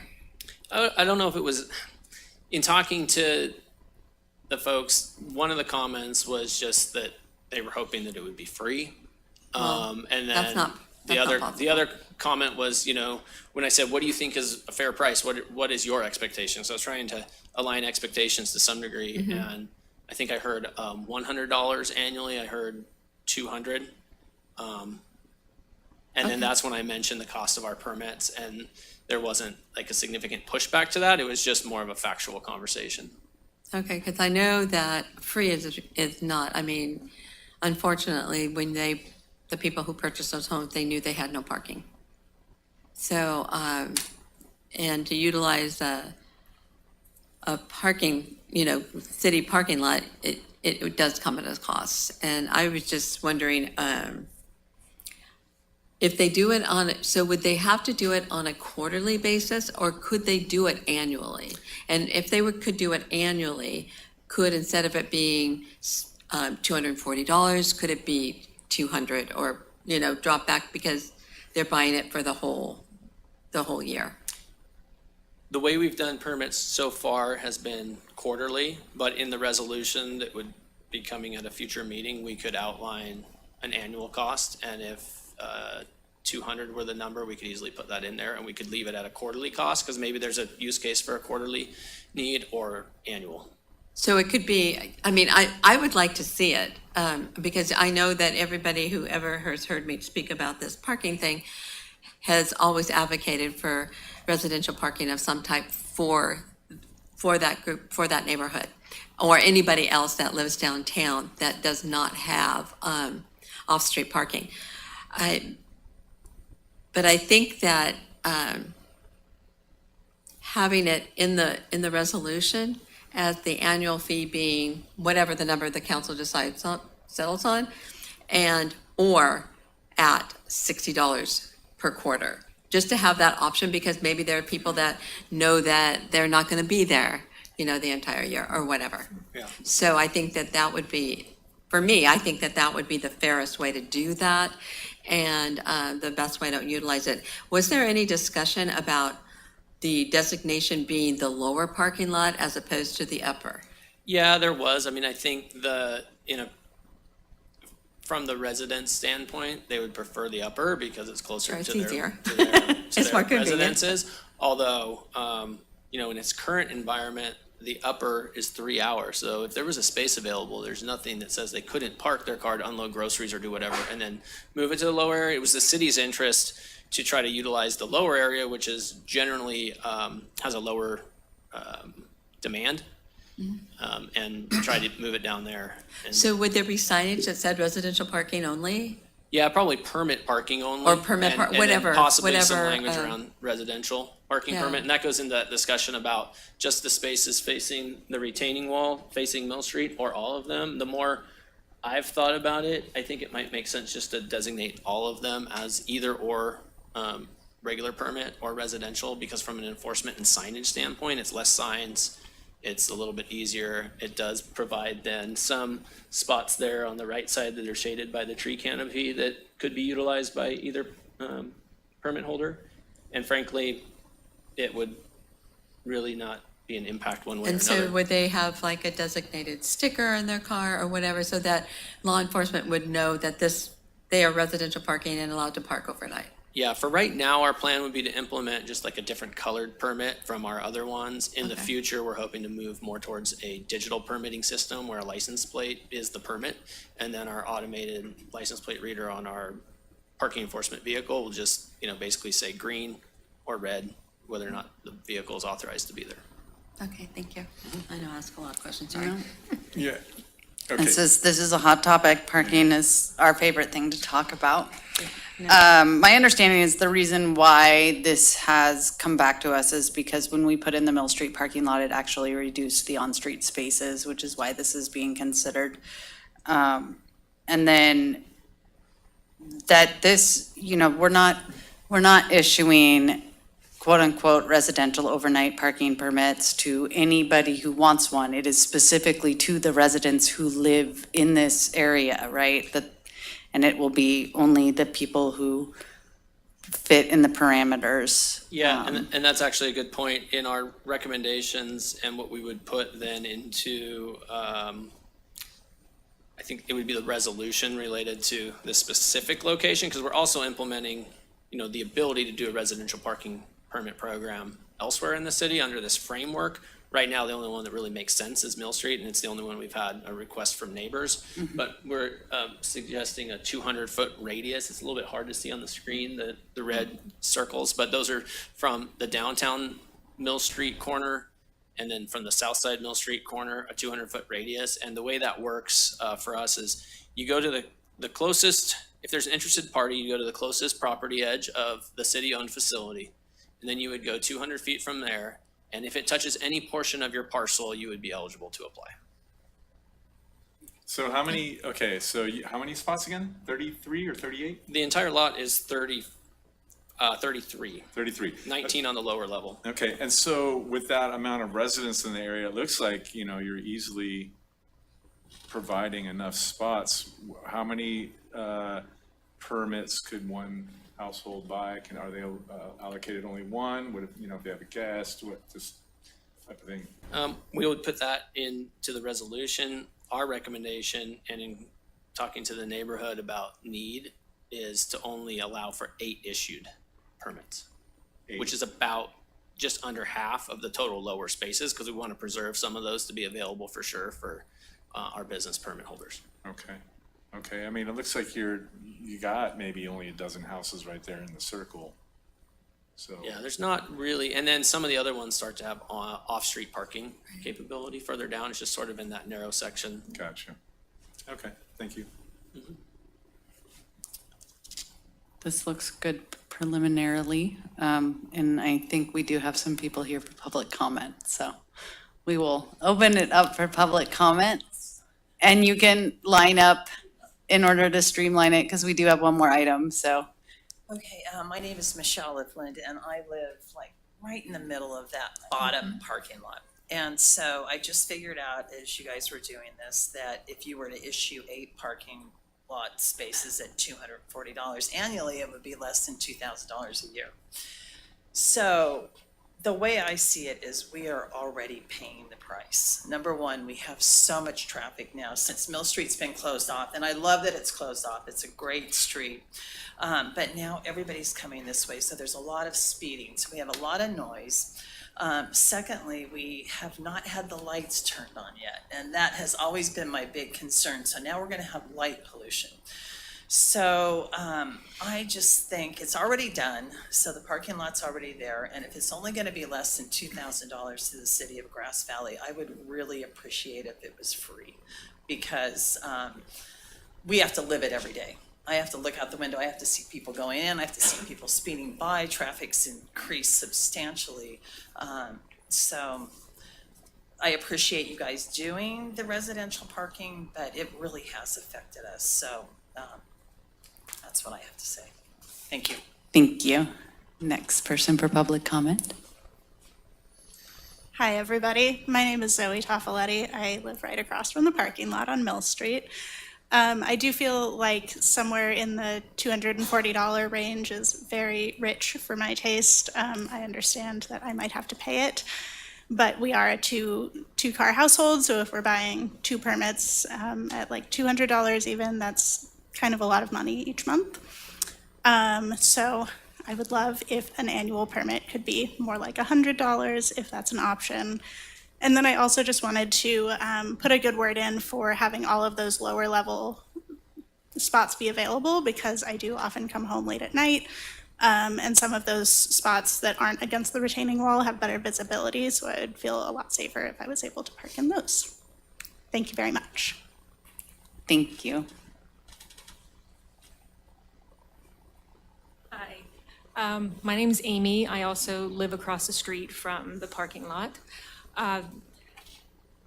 Well, I want to also support like making the parking permit cheaper than $240 a quarter if it can be. That is quite expensive. There's 2 cars in my household. We don't have a driveway, so we park on the street. And yeah, that does add up. So I would definitely support an annual, like at a reduced rate, would definitely help out. And also I would also want every parking spot to be available to everyone, including the top part. Pushing those groceries up and down can be difficult, but I suppose it's better than having to park on the street. The parking has gotten worse and worse, and it's continuing to get worse. Parking on Mill Street, without having a driveway, there's no other options. A few months back, my truck was parked in front of my house by a drunk driver during the day. And I really don't want to see that happening again. I would really love to have a safe place to park my truck. Well, thank you for listening. Thank you for your comment. Bob Brandstrom, living in the city of Grass Valley. I've been aware of this issue for some time, and when I was on the council, we talked about the Mill Street a lot, and one of the things that came up was requests from neighbors for parking because they were seeing that their parking was being reduced. Some of them were parking on the dirt, even though it was not legal to do that, they were doing it. And I think maybe there was a reduction in street parking by 1 or 2 slots. I'm not 100% sure of that. But I'm happy to see this. There are a group of 6 or 8 homes, I believe, along there that do not have any parking on their property. They do need to use street parking. And since this is an underutilized lot at the present time, making it available through permits, I think, is reasonable. Regarding the cost, if you go to Nevada City and park on a parking meter, I think it's $2 an hour to park on a city street. The fact that we're looking at $60 for 3 months is 66 cents per day. That's dirt cheap. $240 sounds like a big amount, but that's less than $1 a day. And if you go to a big city, you're going to be paying $20 an hour at least to park in a major urban area. For point of reference, where I live in co-housing, if we have multiple cars, we only have 1 parking spot per person. We have to rent a spot from the neighbor next door who owns a bunch of parking spots there. He charges us $20 a month. And so we happily pay that. It's a small amount. We also do it on a 6-month cycle, which might be addressing Jan's question about how frequently we do it. So I think $60 a quarter is incredibly reasonable to be able to get your car off the street and have a parking space. We do need lighting there, obviously, but I like the proposal. I'm glad the police department's been working towards this, and I think they've done a good job of coming up with a workable proposal. So, thank you. Thank you for your comment.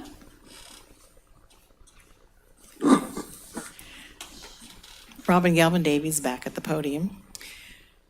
Greater Grass Valley Chamber, Grass Valley Downtown Association, congratulations to Grass Valley Police Department for finding a solution opportunity for the residents in the downtown BID core. It's very challenging, and it sounds like there's no optimal solution. No one's going to be 100% satisfied with what's been presented, but there is an opportunity for parking their car that's not on the street.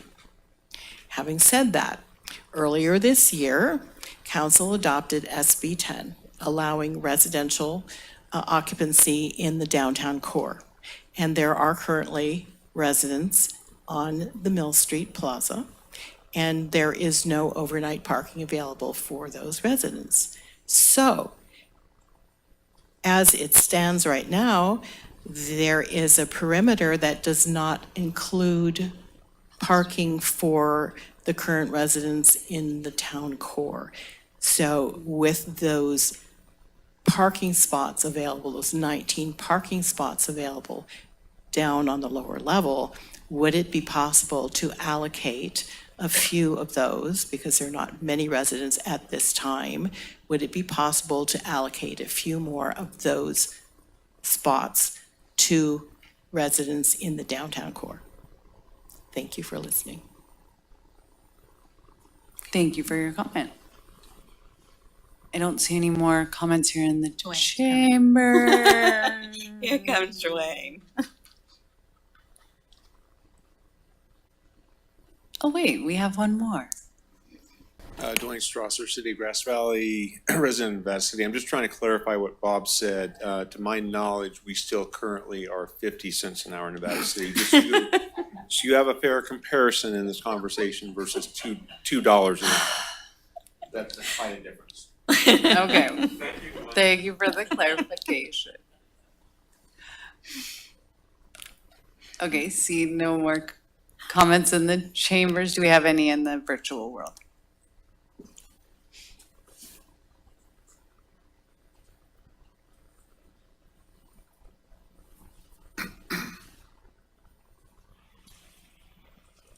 Hello, this is Jedediah from 322 Mill Street, and I'm calling about the residential parking permit program. I just want to say good evening, council members. I would like to, first of all, thank Police Chief Gammelgard for taking the topic of residential parking and working with us and moving it forward. I also think Mayor Hodge and Councilmember Arbuckle are probably thankful to you as well, as they are probably glad to stop having meetings with me and the neighbors about the parking. But in all seriousness, thank you, Mayor Hodge and Councilmember Arbuckle, for meeting with me and the others residents over the years on this topic. Secondly, I just want to give a little bit of a history on the conversations, as it goes back to February 13th, 2018, when the property at 309 Mill Street was brought forward to be purchased for a parking lot. In the discussions, it was requested to include residential parking, as many of the residents on Mill Street used the empty lot for parking. Vice Mayor Lisa Swarthout at the time even stated, "I really like that this property has a dual purpose and it will serve the residential neighborhood and the downtown businesses." Then during our planning commission meeting about the parking lot, residential parking was also brought up. And one of the approval conditions by the planning commission was that it include residential overnight parking. Then at each of the city council meetings since then, whenever parking was brought up to the council members, we have been there to remind the council of the previous discussions, and each time the councils have agreed to include a residential overnight parking at 309 Mill Street. So I am glad to see this has finally come before the council, and I ask that you agree to move forward with this item and take the next steps of it becoming a reality for the residents to park there. Thank you. Have a wonderful evening.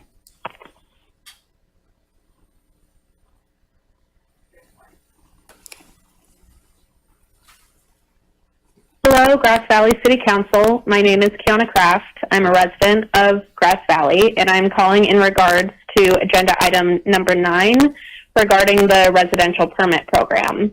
I live on Mill Street, and I do not have any parking at my residence, and there's very little street parking available on top of that. This makes it really challenging to park anywhere near my residence and really inaccessible for my older family members as they cannot walk as far as I can.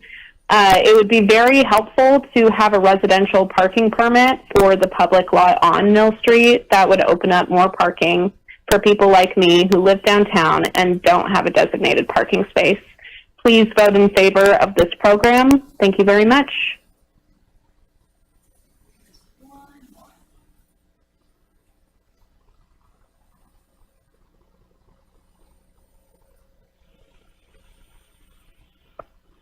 This is Matthew Coulter. You know, I come to a lot of meetings or watch a lot of meetings from afar, and every 2 weeks is a tax increase on the people of Grass Valley.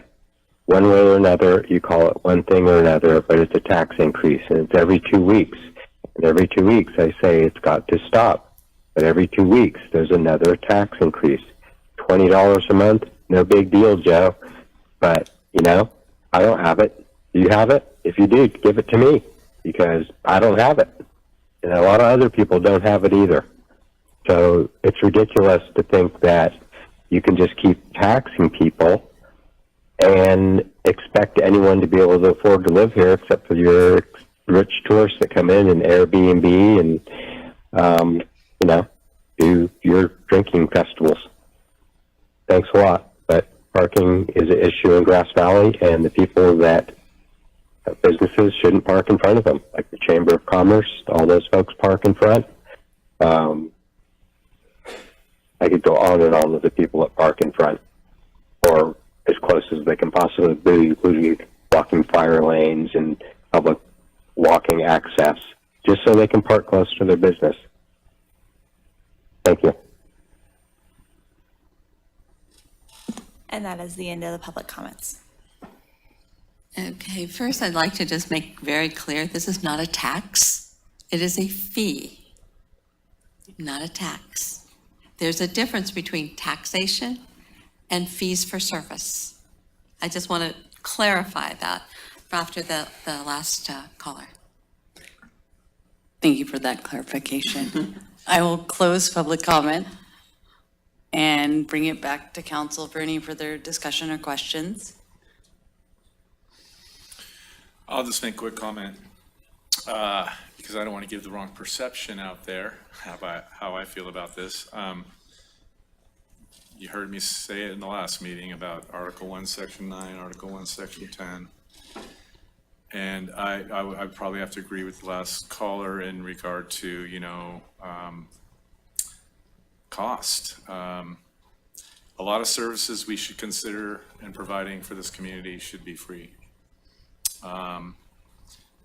We have, especially when we have a lack of parking and it prohibits, you know, fee-paying residents who have to cover a lot of other costs for their home, you know, insurances, property taxes, other fees that they're giving indirectly to maintain the city, et cetera. So it's a tough call because, you know, we do have a lack of parking.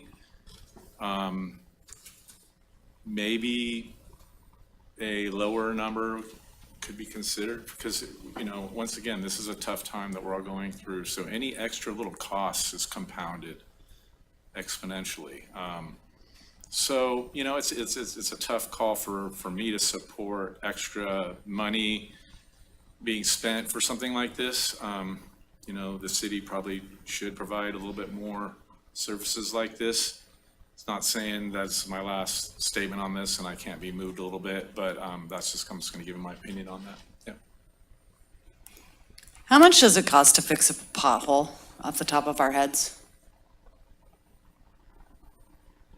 Road maintenance, repaving, restriping? Is there a ballpark for any of those things that you can think of? That's maybe, It obviously depends upon the size of the materials, but for a normal pothole, you're probably looking at $50 in materials and then, 15 minutes to 30 minutes, depending upon the size and the compaction. So you're looking at maybe $100 a pothole, $75 a pothole, okay. maybe cheaper. And that's something that our residents share regardless of where the pothole is. We don't, tax people on South Auburn specifically because they have more potholes, because more people drive on that road. This is just something that we assume is part of the commons that we have to maintain, and we don't, get specific geographically when there's a pothole. Is that? We do not go geographically. It's often it's more complaint based that we do not drive every road every day. So when people call in, that's the majority of where we put our pothole, unless if you're talking a major road that we deal with on a daily basis. Okay. Just to sort of do a reality check on the maintenance of, keeping roads and parking lots safe and pothole free. It's, that is a cost that we share as a community in the good spirit of making the roads safe, and the parking lots safe. The lighting thing, you guys, we're trying. It's still a PG&E thing, and there's a part, and it's not lost on us that it is still not working. And we have raised the alarms on that, and we are still working on it sincerely, not just putting it on the back burner. But thank you for bringing that up. It is still on our radar. With regard to the comment about the possibility of opening this up to people who live in the downtown thoroughfare, because it has taken quite some time to get this initial part handled, I don't know how complicated that would be, or if there's another opportunity in another place for that particular geography, given our concentric circles here, or a Venn diagram, as it were. Without complicating this too much, is it possible to include the residents of Mill Street who have no parking? Could that be something we explore later? Is this an initial step in the first place to residential permit parking one day anyway? Well, it's ultimately a council decision. I think we went with the 200 feet, and the police chief can correct me. It's kind of, what will someone walk to get to a parking space? I'm not sure if it's snowing, is someone gonna walk all the way from Mill Street to this location? If you were looking at this, I think there should be some preferential treatment for the people that are within the 200 feet first. And then, if maybe the tickets don't all sell that year, maybe we look to expand that to a further distance. Or council can give us direction to look at other parking lots too. Okay. Yeah, one idea might be, I was thinking about that, might be, one of the first decisions for council is how many to issue. So recommendation is 8. That was in collaboration with neighborhood, thinking that's what they might use. I mean, I could see a case where maybe that's more that they both need, and or that the council could allocate. The number of spaces in the lower area, I think it was 19. Make sure that's right. While he's 19 doing on the lower level, so you'd be at you could do 9 or 10, but maybe we reserve 8 for the 200-foot radius, and then say if not utilize, or you could reserve all 10, say if not utilized, then we could go to a different distance, or you could do 8, leaving 2 for the core, something like that. That's just resolution language, really. It's really a policy issue for you guys. Just remember that this will also be the trailhead for the Wolf Creek Trail. Right. So I think we want to make sure that whatever residential parking we put in, we keep that and not change it just because the trail goes in place. That would be my preference. That's why I would be a little concerned allocating too much, and then I do not want to be the one, and I don't think council wants to be the one to try to take it away once the Wolf Creek Trail starts there.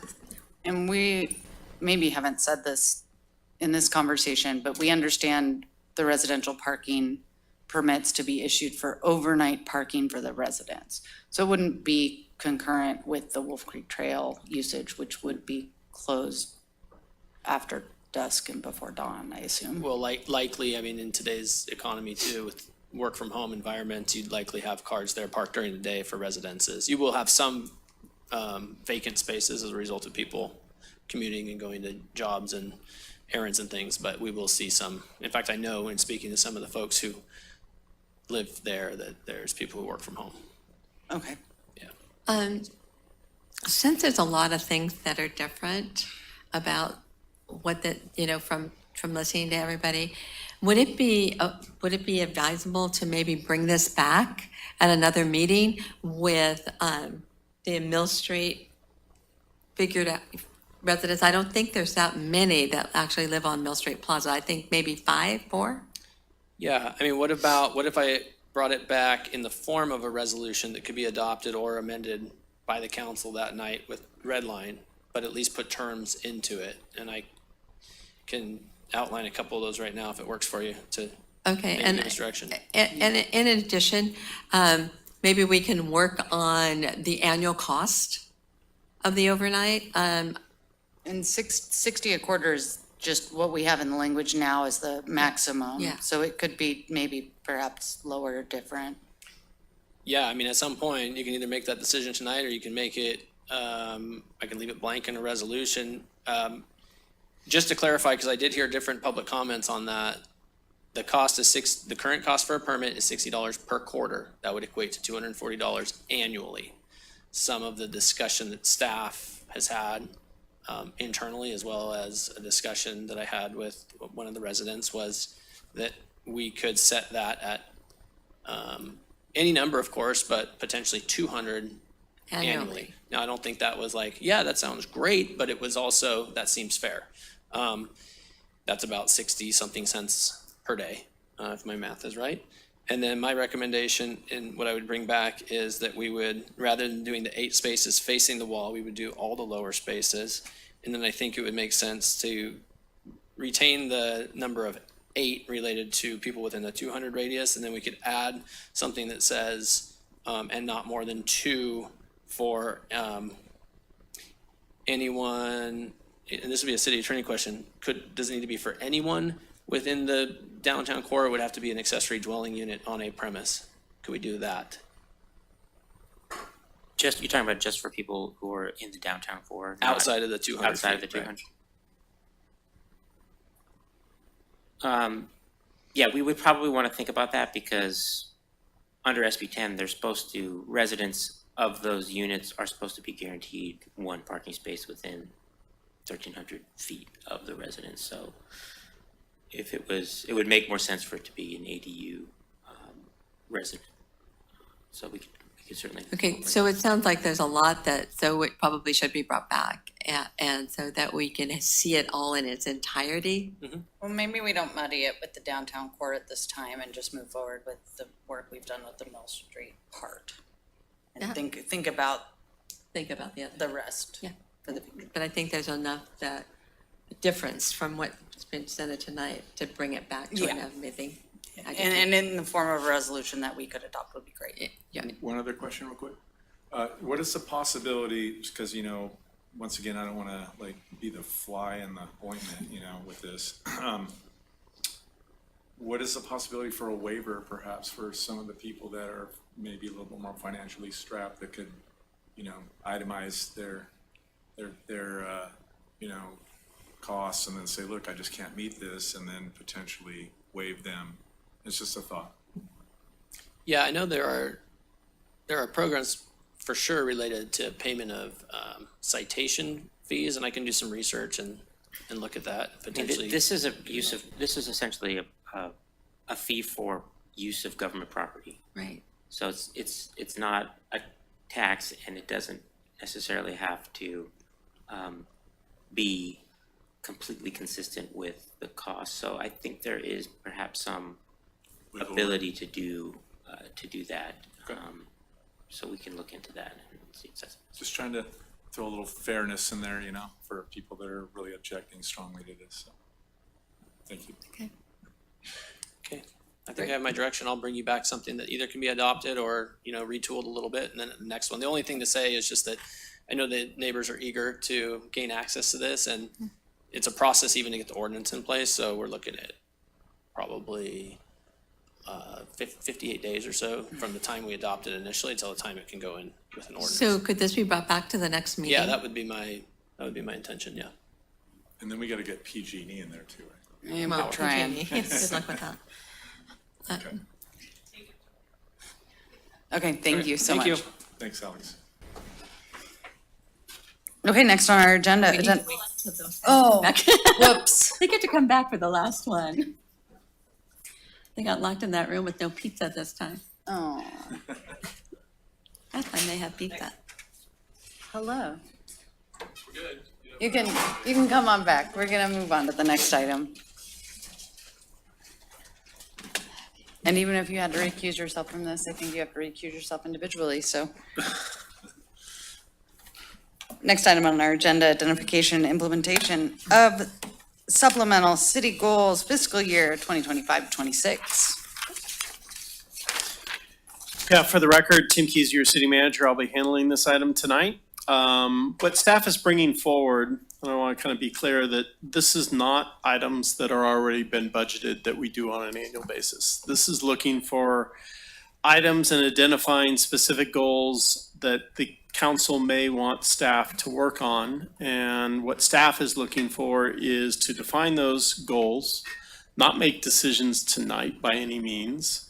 But then that will help us focus our efforts. I have put down 7 different potential goals. Some were received from council members and some were put together from staff. What I look at this is a manageable set that staff can work on. If you guys want to add to this, then we really should look at subtracting something off. 6, my staff would actually prefer 5. I think some of these don't take as much time as others. So, I can go into details and explain each one if you would like. Otherwise, I can just give a high-level overview of what they are and move forward. We'll start with a high-level overview. Okay, so of the goals here, one would be the North Star Property Partnership. That was something staff has been working on for some time with the owner of the property. It would also include the North Star House and some potential other uses on that property, from recreational to water supplies and other things. One of the comments we received was public communication and engagement. Make an effort to improve that in various locations. That could be social media, that could be a lot of different things. Evaluation of city dispatch services. This is something that comes up every budget cycle as costs increase. Is it finally a time for the staff to review the pros and cons of what we have? And there are some pros, and there's also some cons, and present those to council to make a recommendation how to move forward. Joint animal shelter is a similar thing. There's a great opportunity of partnering with Nevada County on producing a joint animal shelter that the city would disband our current animal shelter and cohabitate one with a couple of our regional partners. That comes at a cost. We're not able to make that decision tonight, but I think that's a good goal that we should continue to work towards and hopefully provide a resolution this year. Fire service standards and future planning. I think that kind of explains itself, where we're at, what we need, and how we can potentially collaborate with our other partners. I also think this is very important with our tax measures that we have, Measure E and Measure B, to make sure that we are providing the effectiveness and we're getting that investment out of those funds that we promise to our community. The next is development code update. This would be doing a comprehensive review of some of our development codes, various areas, looking at how we maybe modify or tweak those to represent the current times. Most of these development codes were put into place in the 90s, and now we're in 2025 and things have changed. Is it time that we maybe we can't afford a wholesale change, but can we go in and streamline some practices? This would be working with the public, the Contractors Association and others to look at that. Finally, would be looking at annexations and strategies and evaluations. We've talked a long time about different locations where we could potentially annex. There's pros and cons to those.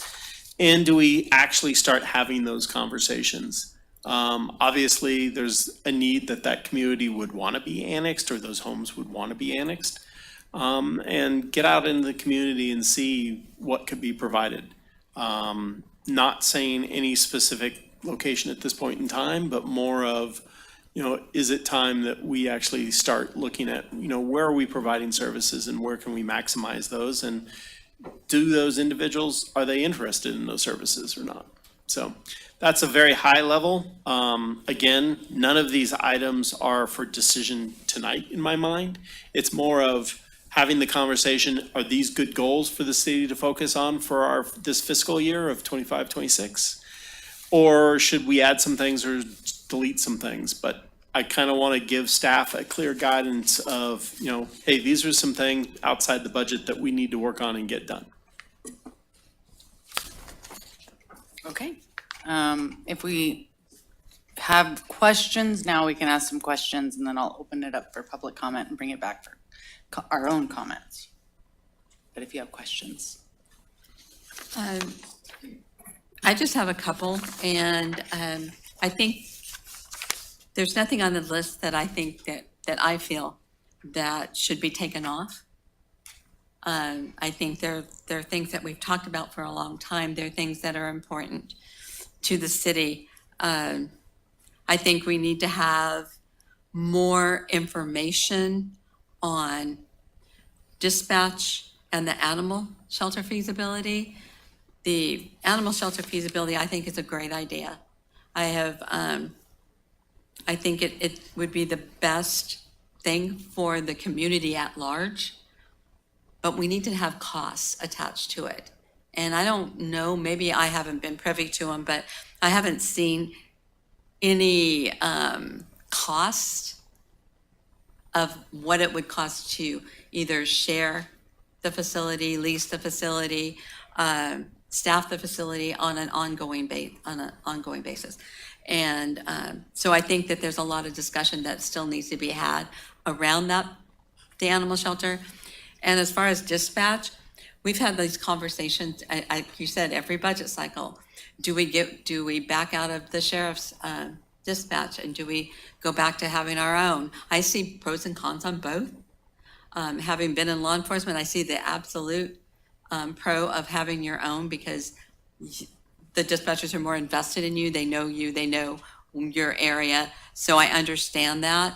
But we've established a good relationship with the county through the joint dispatch. So, but I think that still needs a lot, it needs some further discussion. And those are the only two that I really feel strongly about. That's it. I have a question, do you mind? On the public communication and engagement aspect, didn't we already approve one of our CSAs to move into a position that addresses this? So what's the difference between what she's doing and what? That would be starting of it, yes. But it would also looking at how do we make sure, using an item for tonight on Montino Park, how do we make sure that we're getting enough community input? I kind of look at the skateboard project is a good example. We thought we got good input.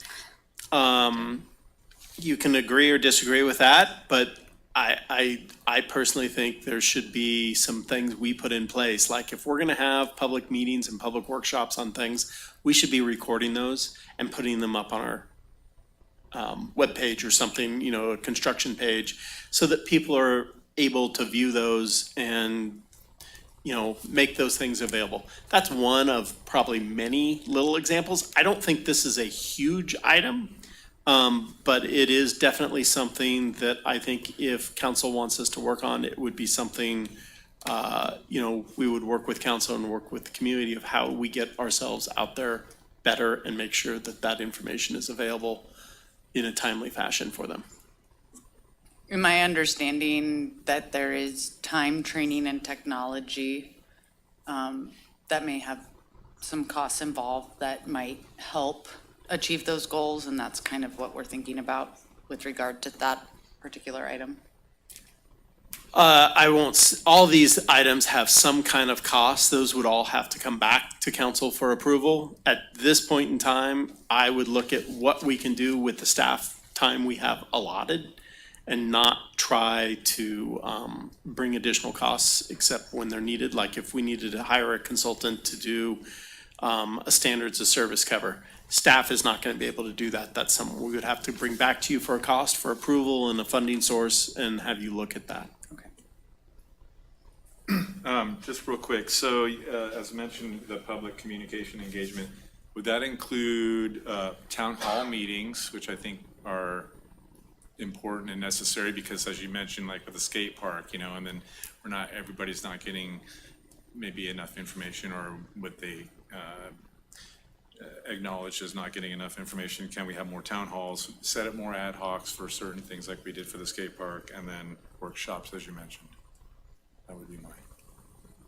It could be any of the above. I mean, I think it would be nice that we do kind of a state of the city at some point. I think it would be nice that, you know, do we just do a town hall meeting somewhere maybe outside the council meeting where anyone can just come up and there's not a fixed agenda, just so that there's a way to have a conversation. And look at just how do we communicate, how do we hear from our community? It could also begin the initial stages of our next strategic plan of, you know, how do we get that information started out there in the future? Yeah, agreed. Good communication, good, you know, contact with the public, and yeah, for the ability for people just to come up and speak freely without being contained a little bit is really, I think, is an important and good idea. So, yeah. Thank you. I have one more question. So out of all of these, you're asking us to go from 7 to 6, right? That would be your dream? Staff's dream is to go to 5. I can live with 7. What my thing is, if you want to add like an 8th, 9th, or 10th, then can we whittle this list down to 7? Okay. Or if there's one here that you guys really don't like, that's fine too. You won't hurt my feelings. Can I ask a question around the North Star House property? I feel like we've been in discussion around this quite a bit. It's been brought to our attention quite a bit, and it seems like we kind of don't get traction with it. Are we on any other traction with it currently? Tentatively, I have a meeting set up for October. We'll see whether that comes through to tuition. I think we were fairly close, and then they reorganized, and that's the property owner itself. I want to make sure that this is clear. This is the North Star property in itself. That's what I meant, sorry. Not Yes, the North sorry. Star House, because I did get a comment sorry. on the North Star House itself. That's one aspect of this. I think it's important because the potential there for several things. There's a potential water source for our community. There is a potential barrier for us to create for fire safety. There's a potential for a recreational component. And, you know, the North Star House in itself is a gem of our community that should look to be protected. I don't see this as a huge staff time requirement. That's one of the reasons why I'm willing to go a little higher in number than 5. Right now, that's mostly my time. I think it will come more into a council thing is if we can get the property owner off center and agree that there's some advantages of the city operating a portion of this property. At that time, then it will become a much more time-consuming, I guess, element. But that could be 2 months ahead of us. That could be 5 years ahead of us. I just think it's something that we should keep on our list and keep trying for because it is a unique piece of property and there's some unique things and some unique opportunities there. Okay. All right, I will open it up to public comment. And thanks, everyone, for waiting.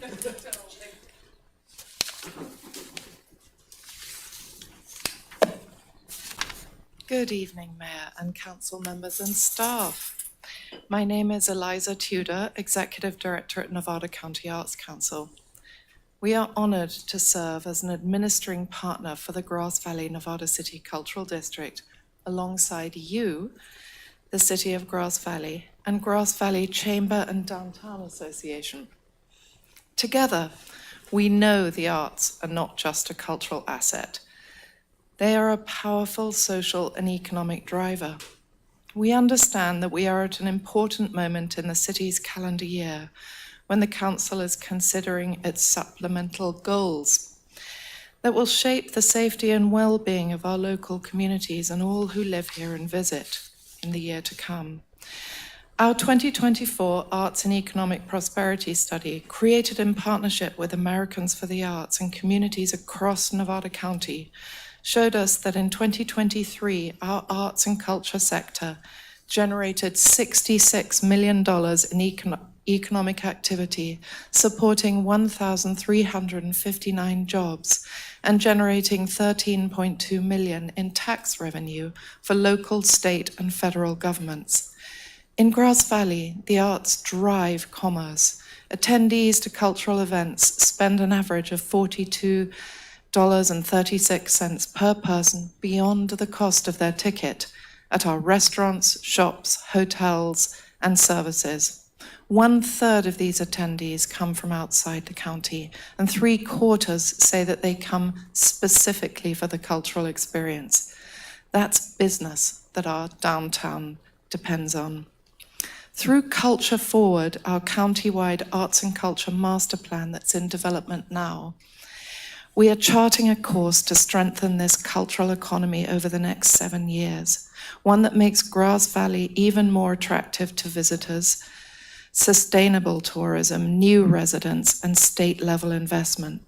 But for the arts to keep delivering these benefits, they desperately need investment, stability, and strategic support.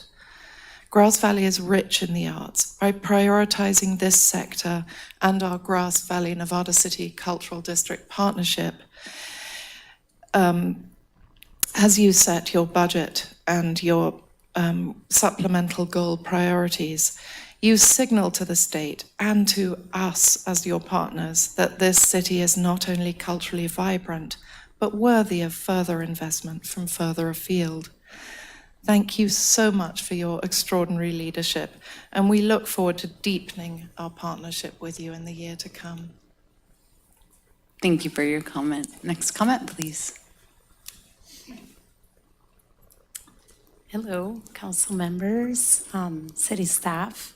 My name is Jonna Arbex. I'm the new program manager for the Grass Valley Nevada City Cultural District, a program, as you know, of the Nevada County Arts Council.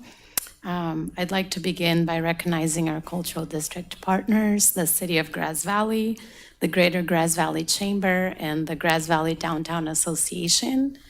I'm here today to share the work that we're doing locally to support the arts. Our mission is to elevate and enrich the cultural district while strengthening our communities. Most recently, from funding from the state, we launched a $30,000 mini grant program to support small arts organizations and individual artists within both the incorporated and unincorporated boundaries of the Grass Valley Nevada City Cultural District. We're currently really hard at work on the 2026 issue of Muse. It's Nevada County's go-to guide to arts and culture. In it, we offer free listings for local artists to support our creative workforce and a free business directory to showcase the rich tapestry of creative businesses in our region. Muse also tells local stories that matter. In our 2025 issue, for example, we spotlight the City of Grass Valley for championing the Center for the Arts, supporting programs that serve our communities. In 2023, Nevada County Arts Council re-granted $500,000 in state funds directly into the hands of local artists and organizations through Upstate Creative Core program. Those dollars are now fully spent, but the impact was undeniable. They fueled projects that elevated our cultural district, put us on the map as an arts destination, and generated economic benefits that rippled throughout our community. As you know, federally speaking, a lot of cuts have been happening, and as a state-funded arts council, we are the countywide arts agency in Nevada County. We are being affected. So we are here to ask that you consider the arts in your conversations. And we know that the arts continue to fuel both our cultural vitality here and the economic growth. And there is an entire community behind that. Thank you. Thank you. Next comment, please. Hello, my name is Hannah Mosby. I'm a resident in Grass Valley. I'm also here representing Nevada County Arts Council. I just want to say thank you to the City Council for having us here today and holding the space for us. As you've heard from my colleagues, the arts play an important role in our community and are an powerful economic driver. It's no secret that Grass Valley and Nevada County at large has a high concentration of artists, craftsmen, and cultural practitioners. They are the ones that make this city a vibrant, colorful, and dynamic place to live and visit. Nevada County Arts Council manages both an online and in-print artist directory with hundreds of artists across all disciplines. I have a mailing list with close to 600 musicians, poets, visual artists, muralists, I could go on. And this just scratches the surface of the creativity that's concentrated here in our area. As well, our organization hosts the Nevada County Arts Calendar, which is packed full of arts and culture events every day of the week, all year long. An issue that we commonly face is how to fit all of the events in our bi-monthly Culture Connection newsletter. I think this is a fantastic problem to have. We should really count ourselves lucky. All of this doesn't just happen in a vacuum.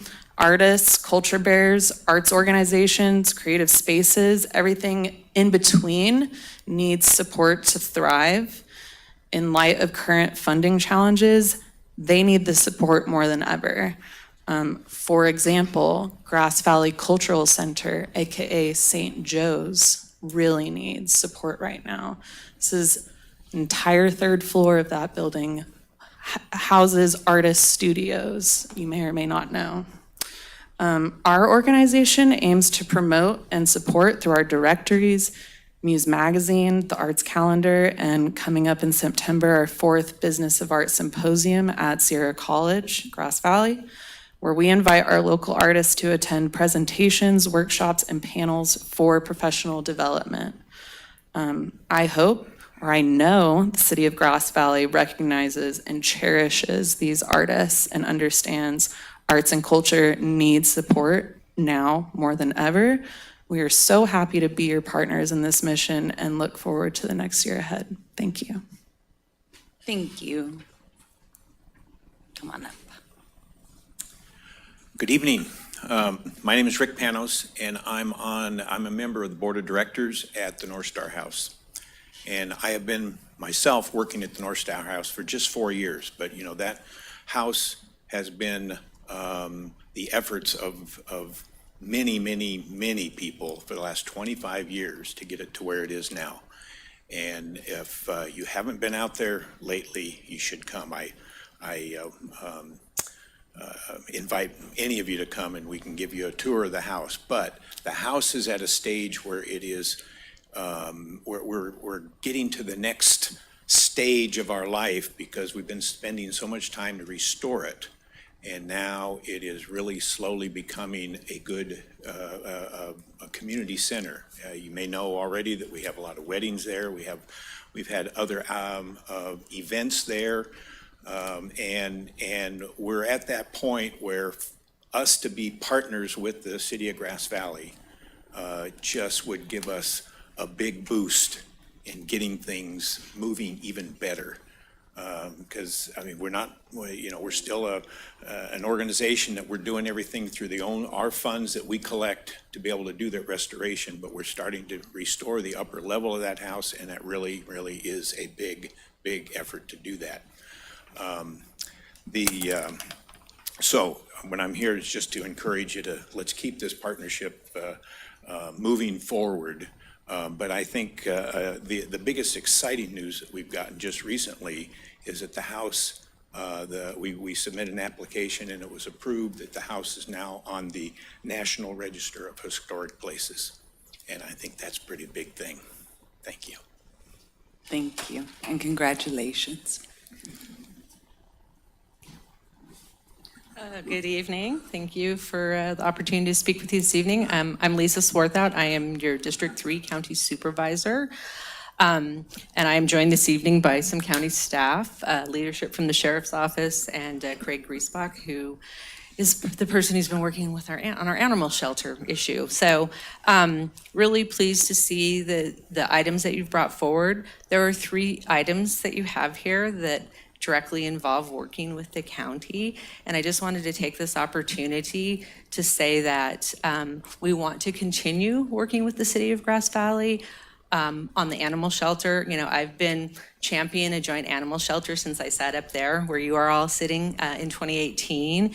I think it's really important to look at not just the money component of this, which I totally appreciate Councilmember Arbuckle's comments. We don't have final numbers yet because we're going back and forth trying to figure it out. But let's not just look at the money of these issues. Let's look at how we're best going to serve the community by working jointly together. And I would actually share that also with the dispatch center. I sat where you were with Jan back in, I don't know, 2014 when we negotiated with the county, and it was a very different situation for us. It has served our community well. I appreciate the fact that the costs have gone up, but I think that we all want to continue working together to see how we can maintain our joint dispatch. So obviously I'm here to help in that situation. And most importantly, when you're starting to talk about annexation of Grass Valley, so I represent Grass Valley proper, but I also represent your sphere of influence. So a perfect example of working together was the project in Montino Park. So the park sits in the city limits. It is an island, but it is surrounded by an unannexed neighborhood, and I am their representative. So I've been very pleased to be able to work with the neighborhood there and work with all of you at the city to make that project really come to fruition. Again, important with the partnership. So I'm basically here to say we want to be partners with you on these things. Whatever we can do to help, my door is open. I appreciate the mayor and the former mayor in the last 2.5 years spending so much time meeting with me. One of the things that I really had a commitment for when I got elected was to create a better relationship between the city and the county. And I feel like we're really working towards that. So keep up the good work, and whatever we at the county can do to help you on any of these issues, feel free to reach out. And I know I'm meeting with the mayor tomorrow, so we'll talk some more. Thank you. Thank you for your comment and for your service. Bob Brandstrom, Grass Valley. I'm sure this will surprise you that I have opinions on this. I'm not going to take the big picture approach, which I normally do. I'm going to specifically address the items so that we're in the agenda item and just make brief comments on each one of those. The North Star property, yes, let's continue discussions, but do so with the understanding that anything we do there is likely to have significant costs, either for maintaining or managing property or running programs, and that needs to be a part of any discussion. Public communications and engagement. Yes, the city's done a really good job the last 5 years or so of getting better at this, using social media, doing a little more outreach, but I heard some really good suggestions here of a town hall meeting, an annual State of the City kind of meeting. I think all of those are good. This is the basis for building and maintaining trust in the community. Absolutely necessary. City dispatch services. Yeah, this has been talked about for years. I'd say look at it, make a decision one way or the other as to what works best for the city. Joint animal shelter feasibility. The council voted 2 or 3 years ago that this was one of our top 3 priorities, and then it got sidetracked with the possibility of working with the county.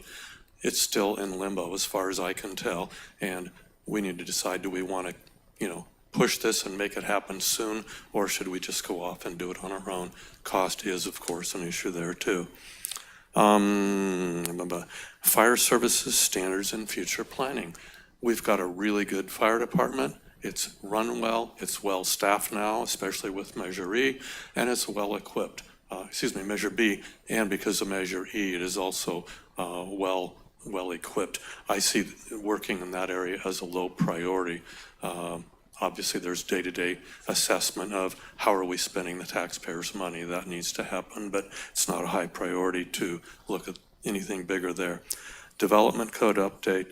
Absolutely, we need to streamline that process, make sure that the city's reputation is one of how can we help you invest your money in our city, as opposed to here's a bunch of rules you have to follow in order to do anything here. It's a big change in perspective, and I think we do an okay job right now, but we could certainly do better. Finally, annexation strategy and evaluation. I don't see this as a high priority. We've annexed 2 properties in the last several years, or 2 areas within the last several years. We have lots of unused land, unused commercial space, undeveloped residential areas. I don't see bringing in any new areas right now as a high priority for the city. Thank you for your comment. That's it. 5 out of 7 for Tim. Excellent. Okay. Robin Davies, Greater Grass Valley Chamber, Grass Valley Downtown Association. I'm only going to speak to one item, and that's enhanced communication. You've done a really good job of making inroads into communicating with the community, but it's the little stuff that we don't get. It's the Wednesdays with the mayor. I can't find it. Hillary, I don't know what to publish it, and I want to share it because it's really important for the community to know that they can come and talk to you about their concerns. Enhanced communication is everything. It helps build trust with your community and confidence. So in that department, I wish you really well and go for it because I know that your staff is fabulous. Thank you. Thank you. Are there any more comments here in the chambers? Seeing no one rushing to the podium, how about in the virtual world?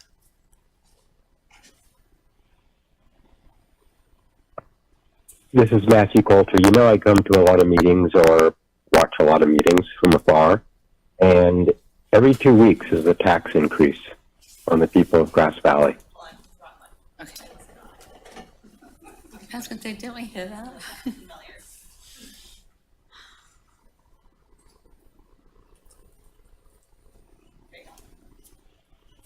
Hello, this is Matthew Coulter commenting on number 10, city goals. Public communication and engagement. Does that mean more lawsuits against the citizens of Grass Valley? Because that is obviously how you like to communicate with me. And the joint animal shelter, that definitely is way overdue. Our animal shelter in Grass Valley / Nevada City has to smell the sewage treatment plant as well as listen to the gunfire at the police range. The development code update, that's good because the code really isn't followed in so many ways. So it'd be nice just to have, like for signage, for example, to have people follow that code. That would be fantastic. The city dispatch, that would be a nightmare. Yeah, we all know why. Fire services future planning.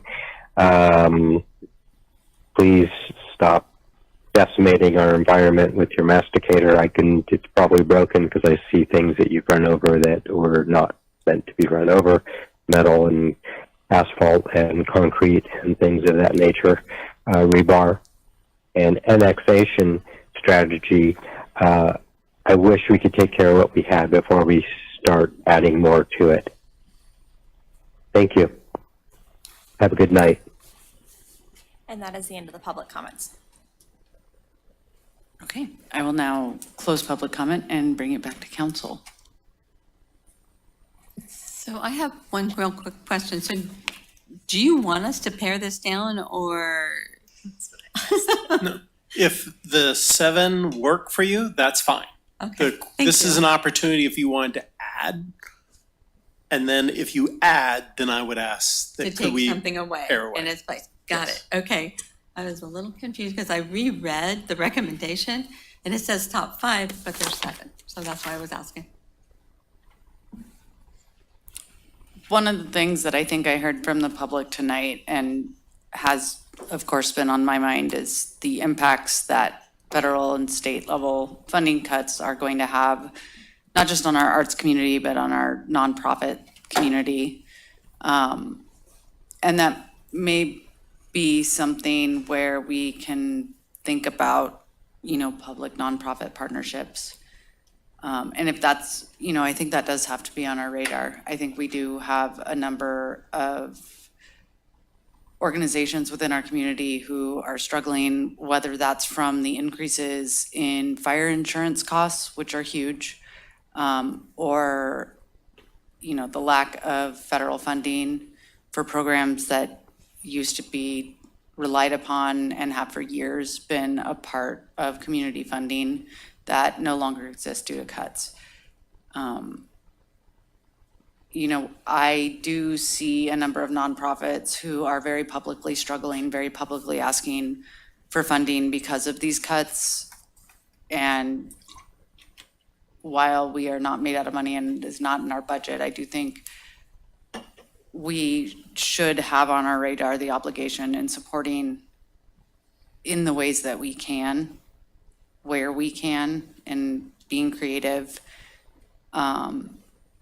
I think we learned with the passage of Measure E and Measure B, the rippling effects that allows for us to be able to have access to grants and things that we wouldn't have qualified for otherwise, or to have goodwill and community conversations. I know that when we met with our congressman to talk about some of the funding cuts federally that were affecting forest service and prevention, because the communities involved in that conversation had evidence that they had support and, community buy-in, whether it was something like Measure B or another public vote of confidence in that similar form, we were able to have a more robust conversation about solutions. So the spirit of support, I think, is important as well, even if obviously this isn't a funding item, and so that's not what we're talking about. But I do want to acknowledge the public comments and point that out to my fellow council members.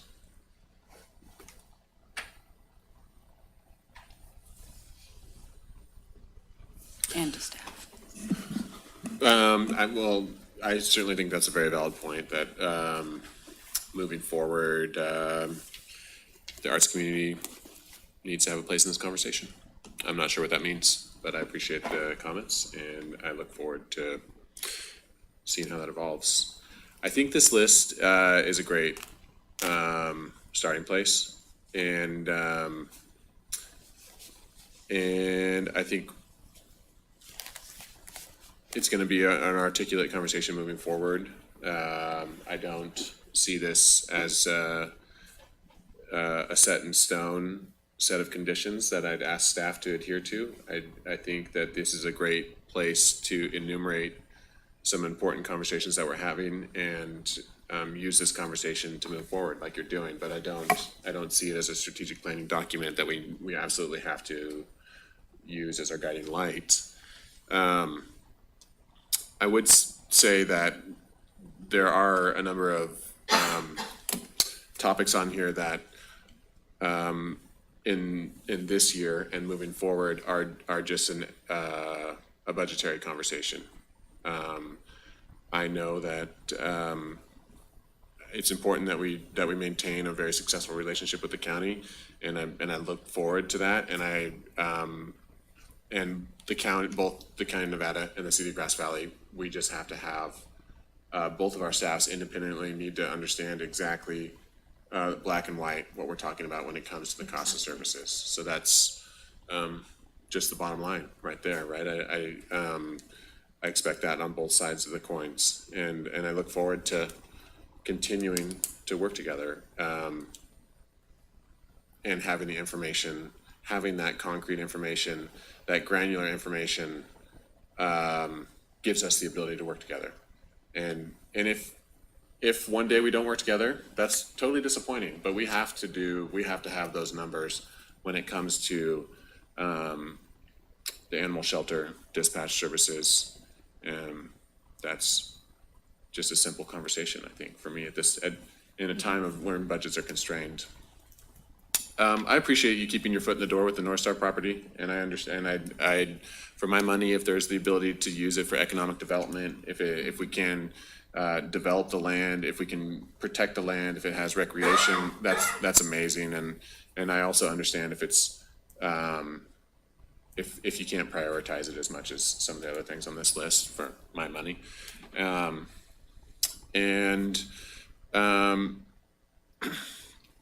I guess I would like to speak to the annexation strategy. You know, I think that when I see a neighborhood like the Squirrel Creek neighborhood or even Alta Hill, I think if the city of Grass Valley can work together with the County of Nevada again and write a grant to give those landowners sewer treatment facilities, if we can one day make incremental steps to give property owners the ability to improve their own property, well, I think it's incumbent upon us to have that conversation.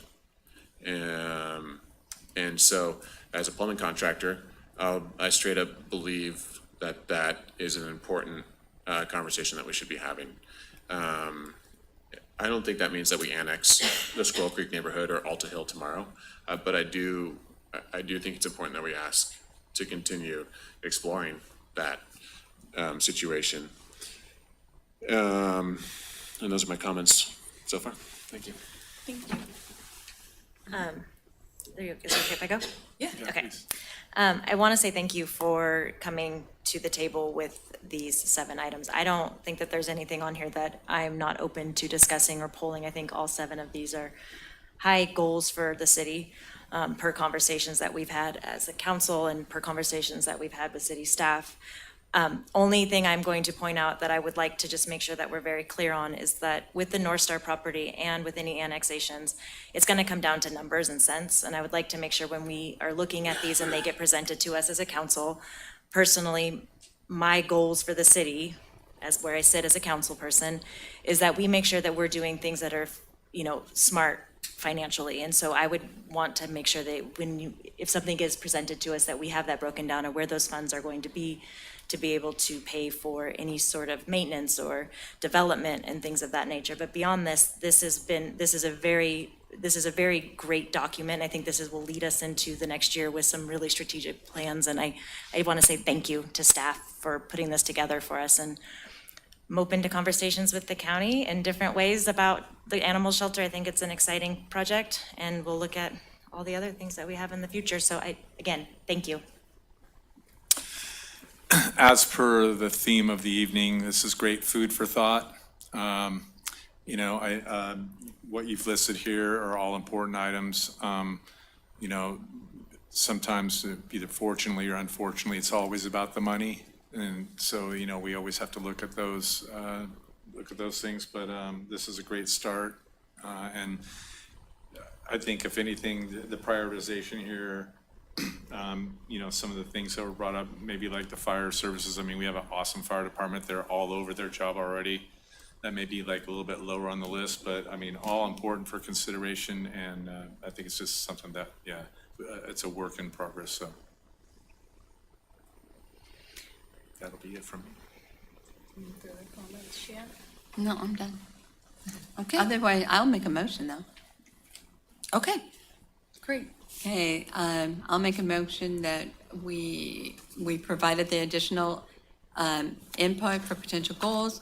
We identified and prioritized the top 7, not 5, 7 non-budgeted goals and activities to help guide staff focus and resource allocation for the upcoming fiscal year. Do I hear a second? I'll second. All those in favor signify by saying aye. Aye. Any opposition, any abstention? That passes. Next item on our agenda is brief reports by council members. Tom, do you want to go first? Yeah, sure. Let's see. I went to the second meeting of the Western Nevada County Climate Committee. Okay. We're still branding. Okay. More to come. Yeah, it's introductory. Visited San Luis Obispo to visit some family down there, and it's a rather old town, and they have a really fantastic and really well developed bike lane, driving lane, and walking infrastructure. So I called up the mayor. She was out of town, but she asked city staff to give me like a half an hour tour of downtown, and so it was really fun. There certainly some things we can learn. Their bike lane program's one of the best things that they've been able to do for parking. It's gotten a ton of people. You know, San Luis Obispo is different than us, but a ton of people out of a car and into downtown, and that I think are the primary updates for me. So thank you. Excellent. Joe? Yeah, real quick. So basically, got my kids to the fair, which was amazing, on a Wednesday night, opening night. So it was nice and clean, and just talked to a lot of people about the issues going on in our town. I always make myself available for that, and I spoke with a lot of people. I was also fortunate enough to attend or to couple with Dwayne and Hillary at the Fire Safe, the city booth there. I met some people that are involved with writing grants and head up some of the Fire Safe councils or whatever, and so it was just a really nice time and a chance to answer questions for the community and talk to Dwayne and others about what's going on there. And yeah, so a great time out at the fair. Other than that, just trying to deal with the heat. So, all right, thanks. Thank you. Jan?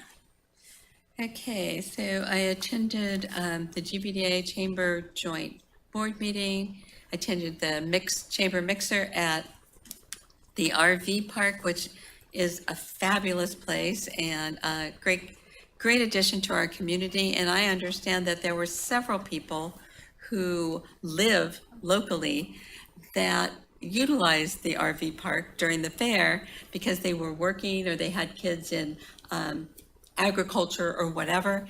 And so they just stayed across the street at the RV park, which is wonderful because after a hot day at the fair, they got to jump in the pool. So if you haven't had the opportunity to visit the new RV park, I highly recommend it. I did for the Law and Fire Council, I did an On the Town with the CHP PIO, Sean Armaker, and we had a good conversation about what CHP is doing, and we talked about National Night Out. I attended the opening ceremonies for Nevada County Fair, which is always amazing. You see all these people that sometimes you only see a couple times a year, so it's always great. Our fair is the best fair in the world. I attended National Night Out, which is one of my favorite events of the year. The kids and the parents and everybody, it's just an amazing event. I attended the Kiwanis backpack giveaway at the JCPenney Shopping Center. Let's see, I'd had 2 webinars for the National League of Cities, one on Education Task Force and what's happening with education throughout the country and the cutbacks and what they're going to how they're trying to deal with it. And I had a meeting yesterday with Auburn, the city of Auburn, regarding cannabis dispensaries. Excellent. Okay, I'll go. I attended the Habitat for Humanity Donors Dinner.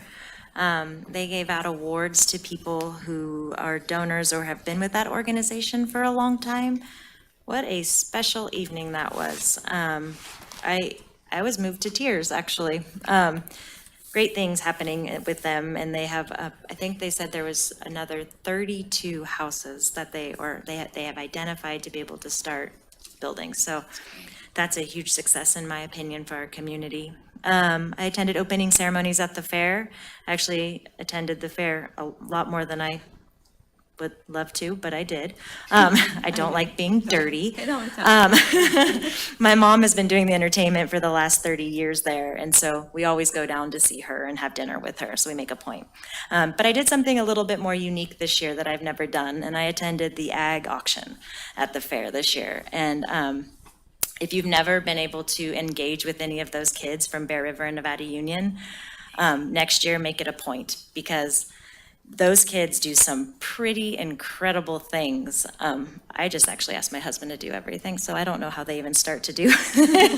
But the creativity, what the money goes into scholarship funds for them, what a cool thing. And what they come up with is such an artistic, it's a neat thing. So I highly recommend next year you guys put that on your dance card. I also attended the ERC board meeting. We had Gerbox there from the California Economic Development speaking on the state of the state from an economic development perspective. She is somebody that I would love to have come and meet with anybody from the city. What a wealth of knowledge she is, and what they are doing for communities like ours is really quite fantastic. So if you guys want any more information on that, I'm happy to kind of give you her phone number. She was fantastic. Excellent. Thank you. Thank you, everyone, for being present in the community and for bringing back so much knowledge.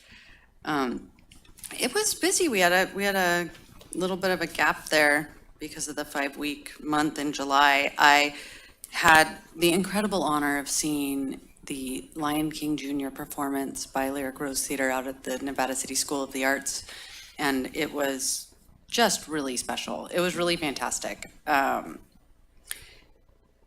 attended Project Hope's distribution drive out at Nevada Union High School, and it was impressive. There were over 600 volunteers and hundreds and hundreds of kids and families served with school supplies and food and shoes.